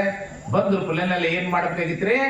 3 ಅಡಿ ನೆಲವನ್ನ ಹಡ್ಡಬೇಕು, ಅಲ್ಲಿ ಆಕಳ ಸೆಗಣಿ ಇರಬೇಕು, ಅಲ್ಲಿ ಮಾತ್ರ ಮಠವನ್ನ ಕಟ್ಟಬೇಕು ಅಂತ ತಿಳ್ಕೊಂಡು ಅವಾಗ ಯಾಕಂದ್ರೆ ಇವು ಪಂಚಾಣ ಬಡಿಗೆ ಅಲ್ಲಿ ಬಂದು ಸಿದ್ಧಲಿಂಗ ಮಹಾಶ್ರೀಗಳು ಎಲ್ಲಿ ಹೋಗ್ತಾರೆ ಕೇಳಿದ್ರೆ ಸ್ಮಶಾನಿಗೆ ಹೋಗ್ತಾರೆ. ಲಚ್ಚಾಣ ಸ್ಮಶಾನ ಏರಿಯಾದ ಲಚ್ಚಾಣ ಸಿದ್ಧಲಿಂಗ ಮಹಾರಾಜ್ ಇದ್ದಿರ್ತಕ್ಕಂಥ ಮಠ. ಆ ಲಚ್ಚಾಣಕ್ಕೆ ಹೋಗಿ ಇಲ್ಲಿ 3.5 ಅಡಿ ನೆಲವನ್ನು ಹಾಡ್ರಿ ಅಂತ ಕೇಳಿದಾಗ ಅಲ್ಲಿ ಹಾಟಿ ನೋಡ್ತಾರೆ. 3 ಅಡಿಯ ಕೆಳಗಡೆ ಗೋಮಾತೆಯ ಸೆಗಣಿ ಸಿಗುತ್ತದೆ. ಗೋಮಾತೆಯ ಸೆಗಣಿ ಸಿಗುತ್ತದೆ. ಇಲ್ಲೇ ಕಬರಿ ಮಠ ನಿರ್ಮಾಣ ಆಗಬೇಕು ಅಂತ ತಿಳ್ಕೊಂಡು ಅಲ್ಲಿ ಕಬರಿ ಮಠ ನಿರ್ಮಾಣ ಆಗ್ಲಿಕ್ಕೆ ಸಿದ್ಧಲಿಂಗ ಮಹಾರಾಜರು ಲಚ್ಚಾಣದಾಗ ನೆನೆಸ್ತಾರೆ. ಆ ಸಂದರ್ಭದೊಳಗ ಲಿಂಗವಂತರು ಊರಾಗೆಲ್ಲರೂ ಒಂದೇ ತರ ಇರಲ್ರಿ, ಎಲ್ಲ ನಮ್ಮನ್ನು ಇರೋವ್ರೆ. ಇವ ಪಂಚಾಳ ಬಡಿಗೆ, ಇವ ಜನವ್ಯಾರದವ, ಇವನಿಗೆ ಲಿಂಗ ಇಲ್ಲ. ಅಲ್ಲಿಂದ ಇಲ್ಲಿ ಬಂದು ಇವ ಯಾಕೆ ಇಲ್ಲಿ ಮಠ ಕಟ್ಟೋದು? ಇವ ಲಿಂಗವಂತ ಅಲ್ಲ, ಇವನು ಕೊಳ್ಳಾಗ ಲಿಂಗನೇ ಇಲ್ಲ, ಜನವ್ಯಾರದ. ಇವನಿಗೆ ಯಾಕ ಹೊರಗೆ ಹಾಕಲ್ಲ, ಇವನಿಗೆ ಸಿದ್ಧಾರ್ಥದ ಇರೋರು ನೋಡ್ರಿ. ನಮ್ಮ ನಿಮ್ಮ ಮಕ್ಕಳು ತೊಡೆ ಮಂದಿ ಇರ್ತಾರೆ ಕಂಪನಿ ಊರಿದ್ದಾರೆ ಅಂದ್ರು. ಅವ ಅಲ್ಲಿ 3 ಅಡಿ ನೆಲ ಹಾಕಿದ್ದ, ಅಲ್ಲಿ ಗೋಮಾತೆ ಸಗಣಿ ಸಿಕ್ತು, ಇಲ್ಲಿ ಕಬರಿ ಮಠವನ್ನು ಕಟ್ಟಬೇಕಂತ ತಿಳ್ಕೊಂಡು ಎಲ್ಲ ವ್ಯವಸ್ಥಿತವಾಗಿ ಮಾಡ್ತಾ ಇದ್ದ. ಆ ಸಂದರ್ಭದೊಳಗೆ ಇವರು ಊರನವ್ರು 4 ಮಂದಿ ಬಂದ್ರು ಪುಡಾರಿಗಳು. ಏನೋ ಸಿದ್ದಪ್ಪ ಎಲ್ಲವನೇನೋ, ನಿಂದ ಯಾವ ಊರು? ಯಪ್ಪ ನಾ ಎಲ್ಲಿ ಇರ್ತೀನಿ ಅದೇ ನಂದು ಊರ. ನಾನೆಲ್ಲಿ ಇರ್ತೀನಿ ಅದೇ ಒಂದು ಊರಪ್ಪ. ಇಲ್ಲಿ ಯಾಕೆ ಬಂದಿ? ಗುರು ಶಂಕರಲಿಂಗ ಮಹಾರಾಜರು ಕಳಿಸ್ಯಾರಪ್ಪ, ಅದಕ್ಕೆ ಇಲ್ಲಿ ಬಂದೇನೆ. ಸರಿ, ನೀನು ಲಿಂಗಾಯತರಾಮ ಅಲ್ಲ, ನೀನು ಜನವಾರದವಿದ್ದಿ, ನಿನಗೆ ಲಿಂಗಿಲ್ಲ, ಇಲ್ಲಿ ಜಾಗಿಲ್ಲ, ಹೊರಟು ಹೋಗಿ ಇಲ್ಲಿಂದ. ಸುಮ್ಮನೆ ಹೋಗ್ತೇವನು ಹೊರಗೆ ಹಾಕತ್ತೇವನು. ಸಿದ್ದಪ್ಪ ಅಲ್ಲಿ ತನಕ ಸಿದ್ದಪ್ಪ ಇದ್ದ. ಅವಾಗ ತನ್ನ ಗುರು ಆಗಿರ್ತಕ್ಕಂಥ ಶಂಕರಲಿಂಗ ಮಹಾರಾಜ ನೆನೆಸ್ತಾನೆ, ಯಪ್ಪ ನಾನು ಬಡಿಗರ ಮಂತೆ ಅಂತ ಹುಟ್ಟದವನಂತೆ, ಹುಟ್ಟಾಗಿದೆ ಜಾತಿ ಹುಟ್ಟಬೇಕಂತೇನೆ. ಏನು ಅರ್ಜಿ ಹಾಕ್ತೀವಿ ಅಂದ್ರೆ ಯಾರ? ಇಲ್ಲಲ್ಲ, ಹಾಕಿಲ್ಲ. ಅವಾಗ ತನ್ನ ಗುರು ಆಗಿರ್ತಕ್ಕಂಥ ಶಂಕರಲಿಂಗ ಮಹಾರಾಜರಿಗೆ ಕೇಳ್ತಾನೆ, ಯಾರೋ ಸಿದ್ದಪ್ಪ, ಯಪ್ಪ ಗುರುವೇ ನನ್ನ ಬಳಿ ಲಿಂಗ ಇಲ್ಲವಂತೆ, ನಾನು ಜನವಾರದವನಂತೆ, ನಾನು ಇನ್ನೊಂದು ಜಾತಿಯವನಂತೆ, ಇಲ್ಲಿ ಇರ್ಲಕ್ಕೆ ನನಗೆ ಅವಕಾಶ ಇಲ್ಲಂತೆ, ಮಠ ಬಿಟ್ಟು ಹೊರ ಹಾಕ್ತಾರಂತ, ನನ್ನನ್ನು ಕಾಪಾಡು ಗುರುವೇ ಅಂತ ತಿಳ್ಕೊಂಡು ಶಂಕರಲಿಂಗ ಮಹಾರಾಜರಿಗೆ ನೆನೆಸ್ತಾನೆ. ಸಿದ್ದಪ್ಪ ಲಚ್ಚಾಣದ ಸ್ಮಶಾನ ಭೂಮಿ ಒಳಗೆ. ಆ ಸಂದರ್ಭದೊಳಗೆ ಗುರು ಶಂಕರಲಿಂಗ ಆಕಾಶವಾಣಿ ಅಂತಂದ್ರೆ, ಸಿದ್ದಪ್ಪ ಎಲ್ಲರೂ ಮ್ಯಾಗಿನ ಲಿಂಗ ಕಟ್ಟ್ಯಾರ, ಎಲ್ಲರೂ ಈ ಮ್ಯಾಗಿನ ಲಿಂಗವನ್ನು ಕಟ್ಟಿ ಮ್ಯಾಗಿನ ಲಿಂಗ ತೋರಿಸ್ತಾರ. ನಾನು ಲಿಂಗ ಕಟ್ತೀನಿ, ನಾನು ಲಿಂಗ ಐತಿದ್ದೀನಿ ಅಂತೇಳಿ ಹುಚ್ಚ. ಮ್ಯಾಗಿನ ಲಿಂಗ ಬಾಯ ಲೋಕದ ಲಿಂಗ ತೋರಿಸಿ ಏನ್ ಮಾಡ್ತು? ನಿನ್ನ ಆತ್ಮದಲ್ಲಿರ್ತಕ್ಕಂಥ ಆತ್ಮಲಿಂಗವನ್ನೇ ತೋರಿಸು ಅಂತೇಳಿ ಗುರು ಶಂಕರಲಿಂಗವಾಣಿ ಅಂತಾರೆ. ಅವಾಗ ಸಿದ್ಧಲಿಂಗ ಮಹಾರಾಜರು ತನ್ನ ಆತ್ಮದಲ್ಲಿರ್ತಕ್ಕಂಥ ಆತ್ಮಲಿಂಗವನ್ನೇ ಭಕ್ತ ಮಂಡಳಿ ಸಾಗರಕ್ಕೆ ತೋರಿಸಿದಾಗ ಎಲ್ಲರೂ ಅಲ್ಲಿದಲ್ಲಿ ಸಾಷ್ಟಾಂಗ ನಮಸ್ಕಾರ ಆಗ್ತಾರೆ. ಸಿದ್ದಪ್ಪ, ಸಿದ್ಧಲಿಂಗ ನನ್ನಿಂದ ತಪ್ಪಾಯ್ತು ಅಂತ ತಿಳ್ಕೊಂಡು ಇಲ್ಲಿ ತನಕ ಸಿದ್ದಪ್ಪ ಇದ್ದಿರ್ತಕ್ಕಂಥ ನೀನು ಸಿದ್ಧಲಿಂಗ ಮಹಾರಾಜ್ ಕಿ ಜಯ ಅಂತ ತಿಳ್ಕೊಂಡು ಎಲ್ಲರೂ ಜಯ ಜಯಕಾರ ಹಾಕ್ತಾರೆ. ಸದ್ಗುರು ಸಿದ್ಧಲಿಂಗೇಶ್ವರ ಮಹಾರಾಜ್ ಕಿ, ಶ್ರೀ ಸದ್ಗುರು ಯಲ್ಲಲಿಂಗೇಶ್ವರ ಮಹಾರಾಜ್ ಕಿ, ಶ್ರೀ ಸದ್ಗುರು ದಿಗಂಬರೇಶ್ವರ ಮಹಾರಾಜ್ ಕಿ, ಶ್ರೀ ಸದ್ಗುರು ಮಹದೇಶ್ವರ ಮಹಾರಾಜ್ ಕಿ, ಜಯ ಬಡೆಯವರ ಮಹಾರಾಜ್ ಕಿ. ಹೌದಿಲ್ಲ? ಹಿಂಗೆ ಗಲ್ಪುತ್ತವ್ರ ಮಹಾರಾಜ್ ಹೊಡಿಬೇಕಾಗಿತ್ತೇನೆ. ಯಾವ ಸಿದ್ಧಲಿಂಗ ಮಹಾಶ್ರೀಗಳು ಅವಾಗ ಆತ್ಮಲಿಂಗವನ್ನೇ ನೋಡಿ, ಅದಕ್ಕೆ ಆತ್ಮ ಶುದ್ಧಿ ಇಟ್ಕೋಬೇಕಂತ ಹೇಳ್ತಾರೆ. ಅದಕ್ಕೆ ಬಸವಣ್ಣ ಹೇಳಿದ್ರಲ್ಲ, ಯಾವತ್ತು ನಾವು ಹೆಂಗಿರ್ಬೇಕಂತಂದ್ರ ಮುಗಿದ ಕೈ ಬಾಗಿದ ತಲೆ, ಮುಗಿದ ಕೈ ಬಾಗಿದ ತಲೆಯಾಗಿ ಇತ್ತು ಅಂತ ಕೇಳಿದ್ರೆ ಭಗವಂತ ಯಾವತ್ತಾದ್ರೂ ನಮ್ಮನ್ನ ಎತ್ಕೋತಾನೆ. ಆ ಲಿಂಗ ಅಂದ್ರೆ ಅಷ್ಟು ಸರಳಿಲ್ಲ. ಆ ಲಿಂಗವನ್ನ ಧರಿಸಬೇಕಾದ್ರೆ, ಆ ಲಿಂಗ ಪೂಜೆಯನ್ನು ಮಾಡಬೇಕಾದ್ರೆ ಏಕಾಂತದೊಳಗೆ ಆ ಭಗವಂತನ ನಾಮಸ್ಮರಣ ಒಳಗೆ ನೀವು ಲಿಂಗ ಪೂಜೆಯನ್ನು ಮಾಡ್ರಿ. ನೀವು ಏನು ಸಂಕಲ್ಪ ಮಾಡ್ಕೋತೀರಿ ಮಾಡ್ಕೊಡಿ. ಯಾಕಂದ್ರೆ ಇಲ್ಲೆಲ್ಲ ಲಿಂಗ ಅದಾವ. ದಿಗಂಬರೇಶ್ವರ ಲಿಂಗ, ಅವನು ಈಶ್ವರನ ಅದನ. ಇಲ್ಲಿ ಈಶ್ವರ ದೇವಾಲಯ ಅದ. ಇದು ಕೂಡ ಕ್ಷೇತ್ರ ಅದೇ ಅದ. ಸಿದ್ದಪ್ಪ ನಿಲ್ಲಿಸಿದ ಕ್ಷೇತ್ರ ಅದೇ ಅದ. ಎಲ್ಲ ಲಿಂಗ ಮಹಾರಾಜರು ಕ್ಷೇತ್ರ ನಿಲ್ಲಿಸಿದ ಅಲ್ಲೇ ಅದ. ಅವನಿಗೆ ಎಲ್ಲ ಇದ್ದಿದ್ದು ಹೋಗಿ ಎಲ್ಲ ಲಿಂಗ ಹೆಂಗಾಯ್ತು ಅನ್ನೋ ಮುಂದೆ ನಾಳೆ ದೃಷ್ಟಾಂತಗಳು ಬರ್ತಾವ, ಪವಾಡಗಳಿಗೆ ಹೇಳ್ತಕ್ಕಂಥ ಸಂದರ್ಭದಾಗ ಬರ್ತಾವ. ಅದಕ್ಕಾಗಿ ಅಲ್ಲಿ ತನ್ನ ಸಿದ್ದಪ್ಪ ಇದ್ದಿರ್ತಕ್ಕಂಥವನು ತನ್ನ ಗುರು ಆಗಿರ್ತಕ್ಕಂಥ ಶಂಕರಲಿಂಗ ಮಹಾರಾಜರ ವಾಣಿಯಿಂದ ಅವ ಏನಾಗುತ್ತೆ ಕೇಳಿದ್ರೆ ಸಿದ್ಧಲಿಂಗ ಸಿದ್ಧಲಿಂಗ ಅಂತ ತಿಳ್ಕೊಂಡು ತನ್ನ ಆತ್ಮದ ಲಿಂಗವನ್ನೇ ಭಕ್ತ ಸಾಗರಕ್ಕೆ ತೋರಿಸತಕ್ಕಂಥ ಪುಣ್ಯಾತ್ಮ ಭಗವಂತ ನಮ್ಮ ನಿಮ್ಮೆಲ್ಲರ ಆರಾಧ್ಯ ದೈವ, ಈ ಭಾಗದ ನಡೆದಾಡುವ ದೇವರು ಎನಿಸಿಕೊಂಡಿರ್ತಕ್ಕಂಥ ಸಿದ್ಧಲಿಂಗ ಮಹಾರಾಜರು ಅಂತ ತಿಳ್ಕೊಂಡು ನಾಮವನ್ನ ಆತ್ಮಲಿಂಗ ತೋರಿಸಿದಾಗಾಯ್ತು. ಅದಕ್ಕಾಗಿ ಅವರು ಅಂತಿಂತ ಪವಾಡಗಳನ್ನ ಮಾಡಿಲ್ಲ. ಒಮ್ಮೆ ಏನಾಯ್ತು ಅಂತ ಕೇಳಿದ್ರೆ, ಹುಬ್ಬಳ್ಳಿ ಸಿದ್ದಾರೂಢರ ಜಾತ್ರೆ ಇತ್ತು. ಹುಬ್ಬಳ್ಳಿ ಸಿದ್ದಾರೂಢ ಜಾತ್ರೆ ಶಿವರಾತ್ರಿ ಟೈಮ್ದಾಗ ಆಗ್ತದ ನೋಡ್ರಿ. ಆ ಟೈಮ್ದಾಗ ಲಚ್ಚಣ ಸಿದ್ದಪ್ಪ, ಗರ್ಗದ ಮಡಿವಾಳೇಶ್ವರ, ನವಲಗುಂದ ನಾಗಲಿಂಗ ಇವರೆಲ್ಲ ಒಂದೇ ಶರಣರು, ಲೋಕ ಕಲ್ಯಾಣಕ್ಕೆ ಜನಿಸಿರ್ತಕ್ಕಂಥ ಸಂತರು, ಸಿದ್ಧರು. ಅವಾಗ ಆ ಕೆರೆ ದಂಡಿ ಮೇಲೆ, ಹುಬ್ಬಳ್ಳಿ ಕೆರೆ ದಂಡಿ ಮೇಲೆ ಹೋಗಿ ಸಿದ್ದಪ್ಪ ಗಾಂಜಾ ಸಿಕ್ಕ ಸಿದ್ಧ ಅಂತ ಕರ್ತಾರೆ ಇವನಿಗೆ. ಇವ ಗಾಂಜಿಯನ್ನು ಸೇರ್ತಿದ್ದೆ ಸಿದ್ಧಲಿಂಗ ಮಹಾರಾಜರು. ಇನ್ನಾದ್ರೂ ಸಿದ್ದಪ್ಪ ಮಹಾರಾಜರ ಮಠದಾಗ ಎಲ್ಲಿ ಬೇಕಾದ್ರೆ ಗಾಂಜಿ ಹಿಡಿತಾರೆ. ಸಿದ್ದಪ್ಪ ಮಹಾರಾಜರ ಮಠದಾಗ ಯಾರು ಹಿಡಿಯಂಗಿಲ್ಲ. ಅಲ್ಲಿ ಗಾಂಜಾ ಸೇರ್ಕೋತ್ ಕೂತಿದ್ದ. ಅಲ್ಲೆಲ್ಲಾ ಭಕ್ತ ಸಾಗರ ಹೆಂಗ್ ಬರ್ತಿತ್ತು ಅಂದ್ರೆ, ಹುಬ್ಬಳ್ಳಿ ಸಿದ್ದಾರೂಢರ ಮಠಕ್ಕೆ ಜಾತ್ರೆಗೆ ಅಂದ್ರ ಎತ್ತ ಗಾಡಿ ಬಂಡಿ ಕಟ್ಕೊಂಡು ರೊಟ್ಟಿ ಮಾಡ್ಕೊಂಡು, ಅದೇನ ಹೇಳ್ಬಾರ್ದು, ಒಂದೇ ತರ ಇಲ್ಲದು. ಯಾಕಂದ್ರೆ ನಾನು B.Ed ಅಲ್ಲೇ ಮುಗಿಸೀನಿ. ಅಲ್ಲೇ ಮುಗಿಸಿದಾಗ ನಾವು ಸಿದ್ದರೂಢ ಮಠದಾಗೆ ನಾವು ಹೋಗ್ತಿದ್ದೇವೆ ದರ್ಶನಕ್ಕೆ. ಅಲ್ಲಿ ಜಾತ್ರೆ ನಾವು ನೋಡಿದೀವಿ. ಅಲ್ಲಿ ಬುತ್ತಿ ಬಾನ ಹೆಂಗ ತರ್ತಾರೆ ತಾಯಂದ್ರ ಕೇಳಿದ್ರೆ ಬಂಡಿ ಕಟ್ಕೊಂಡು ಗಾಡಿ ಒಳಗೆ ಇದೇ ತರ ಊಟ ಇರಲ್ಲ. ಎಳ್ಳ ಮಚ್ಚೊಳಗೆ ಹೆಂಗ ಮಾಡ್ತೀವಿ, ಸಂಕ್ರಮಣದೊಳಗೆ ಯಾವ ರೀತಿಯಾಗಿ ಮಾಡ್ತೀವಿ, ಪಂಚಮಿ ಒಳಗೆ ಉಂಡಿಗೆ ಹ್ಯಾಂಗ ಮಾಡ್ತೀವಿ, ಎಲ್ಲಾ ತರ ಮಾಡ್ಕೊಂಡು ಬಂದಿರುವಾಗ ಆ ಭಕ್ತರು ಬಂದವ್ರಿಗೆ ಎಲ್ಲಾರಿಗೂ ಒಂದೊಂದು ಉಂಡಿ ಕೊಡ್ಬೇಕು ತಿಳ್ಕೊಂಡು, ಎಷ್ಟಪ್ಪ ಅಂದ್ರೆ ಒಂದು 3-4 ಸಾವಿರ ಬುಂದ್ಯದ ಉಂಡಿ ಅಂದ್ರೆ ಲಡ್ಡು ಅಂತ ಕರಿತೀವಲ್ಲ, ಆ ಲಡ್ಡುವನ್ನು ಮಾಡಿ ಒಂದು ರೂಮ್ನಾಗ ಹಾಕಿಟ್ಟಿದ್ವಿ. ಎಲ್ಲೇ ಹುಬ್ಬಳ್ಳಿ ಸಿದ್ದಾರೂಢ ಮಠದಾಗ. ಅವಾಗ ಈ ಸಿದ್ಧಲಿಂಗ ಮಹಾರಾಜರು ಹುಬ್ಬಳ್ಳಿಗೆ ಹೋಗಿ ಕೆರೆ ದಂಡಿ ಮೇಲೆ ತಾವು ಸಿದ್ಧಪತ್ರಿಯನ್ನು ಸೀಟ್ಕೋತ ಕುಂತಿದ್ರು. ಅವಾಗ ಒಬ್ಬರು ಭಕ್ತರು ಮತ್ತೆಲ್ಲ ಕೆರೆ ದಂಡಿಯಲ್ಲಿ ಗುಡಿ ಎಲ್ಲ ಬಂದು ಯಪ್ಪ ನೀವು ಎಲ್ಲಿ ಅವರು ಅಂತ ಕೇಳಿದ್ರು. ಯಪ್ಪ ನಮ್ದು ಊರ ಕೇರಿ ಇಲ್ಲಪ್ಪ, ಎಲ್ಲಿ ಇರ್ತೀನೋ ಅಲ್ಲೇ ಅದೇ ಊರು ನಮ್ಮದು ಅಂತ ಅವ್ರಿಗೆ ಅದೇ ಹೇಳೋಣ. ಆಯ್ತಪ್ಪ ತಿಳ್ಕೊಂಡೆಪ್ಪ, ಸಾಧುರು ಬಂದಾರ, ಇಲ್ಲಿ ಒಬ್ರು ಅದರ ಅಂತ ತಿಳ್ಕೊಂಡು ಎಲ್ಲ ಪೂಜೆ ಪುನಸ್ಕರಣಿ ಏನ್ ಜನಕ್ಕೆ ಪ್ರಸಾದ ಲಡ್ಡು ಕೊಡ್ಬೇಕಾಗಿತ್ತು. ಅದ್ರ 4-5 ಮಂದಿ ಮತ್ತೆ ಸಾಧುರು ಸಂತರು ಅಂದಾಗ ನಮಸ್ಕಾರ ಮಾಡ್ತೀವಲ್ಲ, ಆ ನಮಸ್ಕಾರ ಮಾಡೋಣ. ಸಿದ್ದಪ್ಪನ ಬಗಲಿಗೆ ಏನಿತ್ತು ಅಂತ ಕೇಳಿದ್ರೆ ಜೋಳಿಗೆ. ಆ ಜೋಳಿಗೆಂದ ಏನು ಮಾಡದ, ಹಿಂಗ್ ತೆಗ್ಯಾನ ಉಂಡಿ ಪಟ್ಟ. ಜೋಳಿಗೆನ ಉಂಡಿ ಕೊಡಾಕತ್ತ, ಇಲ್ಲಿ ಬರ್ರಿ ಹೋಗ್ ಸಾಧು ಬಂದನ ಉಂಡಿ ಕೊಡಾಕತ್ತಾನ ಅಂತ ತಿಳ್ಕೊಂಡು ಸುದ್ದಿ ಎಲ್ಲಾ ಕಡೆ ಹರಡ್ತು. ಎಲ್ಲಾ ಮಂದಿ ಆ ಕಡೆ ಪಾಳಿ ಹತ್ತು ಸಿದ್ದಪ್ಪ ಮಹಾರಾಜ ಕಡೆನೆ. ಹಂಗೆ ಒಂದು ಜೋಳಿಗಿತ್ತು. ಎಷ್ಟು ಮಂದಿ ಬರ್ತಿರೋ ಒಟ್ಟು ಹಿಂಗ ಉಂಡಿ ಕೊಡವ. ಒಬ್ಬರಂದ್ರು ಜೋಳಿಗೆ ರೇಟ್ರೆ ದೊಡ್ಡದ ಅಂದ್ರು. ಇರು ಜೋಳಿಗೆ ಸ್ಥಾನದಾಗ ಇರ್ತೈತಿ. ಅಲ್ಲಿ ಕೈ ಹಾಕ್ತಾನ, ಉಂಡಿನವ ಬಂದವ್ರಿಗೆಲ್ಲ ಲಡ್ಡು ಉಂಡಿಯನ್ನು ಕೊಡ್ತಿತ್ತು ಪ್ರಸಾದ. ಜನ ಹೋಗ್ತಿತ್ತು ಬರ್ತಿತ್ತು, ಎಲ್ಲ ತರ ಸಂತಂದ್ರು. ಅದ್ರಾಗ ಒಬ್ಬ ಮಠದಾಗ ತೊಳೆ ಮಂದಿ ಇರ್ತಾರೆ, ಕಾರ್ಬಾರ್ ಮಾಡೋರು ಇರ್ತಾರ ನೋಡ್ರಿ, ನಮ್ಮಂತವ್ರು ತೊಳೆ ಮಂದಿ. ನಿಮ್ಮಂತಾರಲ್ಲ ಅಂತ ನಮ್ ಕಡೆ ಅದ ಕಂಪನಿ. ಈ ಮಗ ಇಟ್ಟು ಉಂಡಿ ಎಲ್ಲಿ ಕೊಡ್ಲಕತ್ತಾನ? ಆ ಪೋಲ್ಯಾಗ ಹೋಗಿ ನೋಡ್ಬೇಕು ಅಂದಿವ. ಉಂಡಿ ಇಟ್ಟಿರ್ತಾರ, ಚಾವಿ ಇವ್ರ ಕೈ ಕೊಟ್ಟಿರ್ತಾರೆ ಗುರುಗಳು. ಯಾವ ಕಿತಾಪತಿ ಇರ್ತಾರ ನನ್ನ ಕೈ ಚಾವಿ ಇರ್ತಾವ ನೋಡ್ರಿ. ನೀವು ಒಂದೊಂದು ಮಠದಾಗ ದೊಡ್ಡ ಮಠದಾಗ ಹೋಗ್ರಿ, ನೀವು ಗೊತ್ತಾಕೈತಿ. ಹೋಗಿ ರಮ್ಕ ನಿಮ್ಗೆ ಹೆಚ್ಚಿಗೆ ಗೊತ್ತದ. ಹೋಗಿ ಬಾಗಲಾಚಾರ ನೋಡ್ತಾರ, ಉಂಡಿನೇ ಇಲ್ಲ, ಎಲ್ಲ ಖಾಲಿ ಆಗ್ಯಾವ. ಉಂಡಿನಲ್ಲಿ ಎಲ್ಲ ಖಾಲಿ ಆಗ್ಯಾವ. ಓಡ್ ಬಂದ ಎಲ್ಲೇ ಬಿದ್ದು ನೀವು ಉಂಡಿ ಒಟ್ಟು ಕದ್ದು ಕೊಡಾಕತ್ತಲ್ಲ ಮಂದಿಗೆ ಅಂತ ಹೇಳಿ ಇವ ಅದ್ರಾಗ ಶುರು ಮಾಡುವ. ನಾ ಕೊಡಪ್ಪ ಇದು ಸುದ್ದಿ ಯಾರಿಗೆ ಮಾಡ್ತು? ಸಿದ್ಧಲಿಂಗ ಸಿದ್ಧಾರೂಢರಿಗೆ ಮಾಡ್ತು. ಸಿದ್ಧಾರೂಢರಿಗೆ ಈ ಸುದ್ದಿಯ ಮುಟ್ಟದಾಗ ಅವ್ರಿಗೆ ಗೊತ್ತಿತ್ತು ಯಾರು ಬಂದಾರೋ. ಅಲ್ಲೊಬ್ಬ ಸಾಧು ಬಂದಾನ, ಏನ್ ಮಾಡಕತ್ತಾನ? ಸಿದ್ಧಪತ್ರಿ ಸದಕತ್ತಾನ. ಮತ್ತೇನಕ್ ಮಾಡಕತ್ತಾನ? ಬಂದ ಭಕ್ತರಿಗೆಲ್ಲ ಉಂಡಿ ಕೊಡಕತ್ತಾನ. ನಮ್ ಕೊಲೆನ ಉಂಡಿ ಒಟ್ಟು ಖಾಲಿನೇ ಆಗ್ಯಾವ್ರಿ ಅಂದ. ನಡಿ ನೋಡಮ್ಮ ಅಂದ. ಬಂದು ನೋಡ್ತಾರ, ಏನೋ ಸಿದ್ಧ ಯಾವ ಬಂದಿ ಅಂದ. ಇಪ್ಪ ನೀ ಅವಾಗೆ ಕರೆದಿಲ್ಲ, ಅವಾಗೆ ಬಂದಿನಿ. ಅಲ್ಲೋ ಇಷ್ಟೆಲ್ಲ ಬಂದ 4-5 ಸಾವಿರ ಜನರಿಗೆಲ್ಲ ಉಂಡಿ ಕೊಡಕತ್ತಲ್ಲ, ಎಷ್ಟು ದೊಡ್ಡದು ನಿಮ್ ಜೋಳಿಗೆ ಅಂದ್ರೆ ಅವ್ರು. ಯಾಕಪ್ಪ ಇಡುತ್ತ ನೀನೇ ಕೊಟ್ಟು ಕಳಿಸಿದಿಲ್ಲ ನಾವು.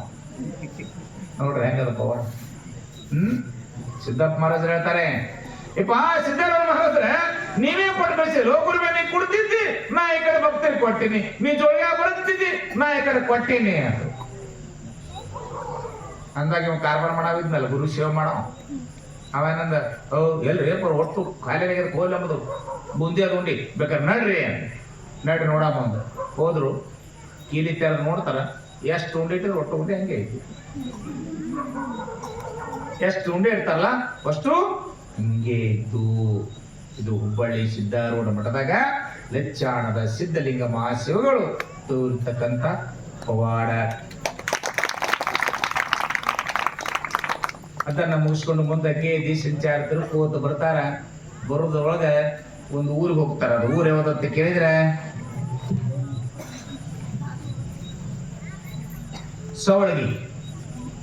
ಸವಳಗಿ ಗ್ರಾಮಕ್ಕೆ ಹೋಗ್ತಾರೆ.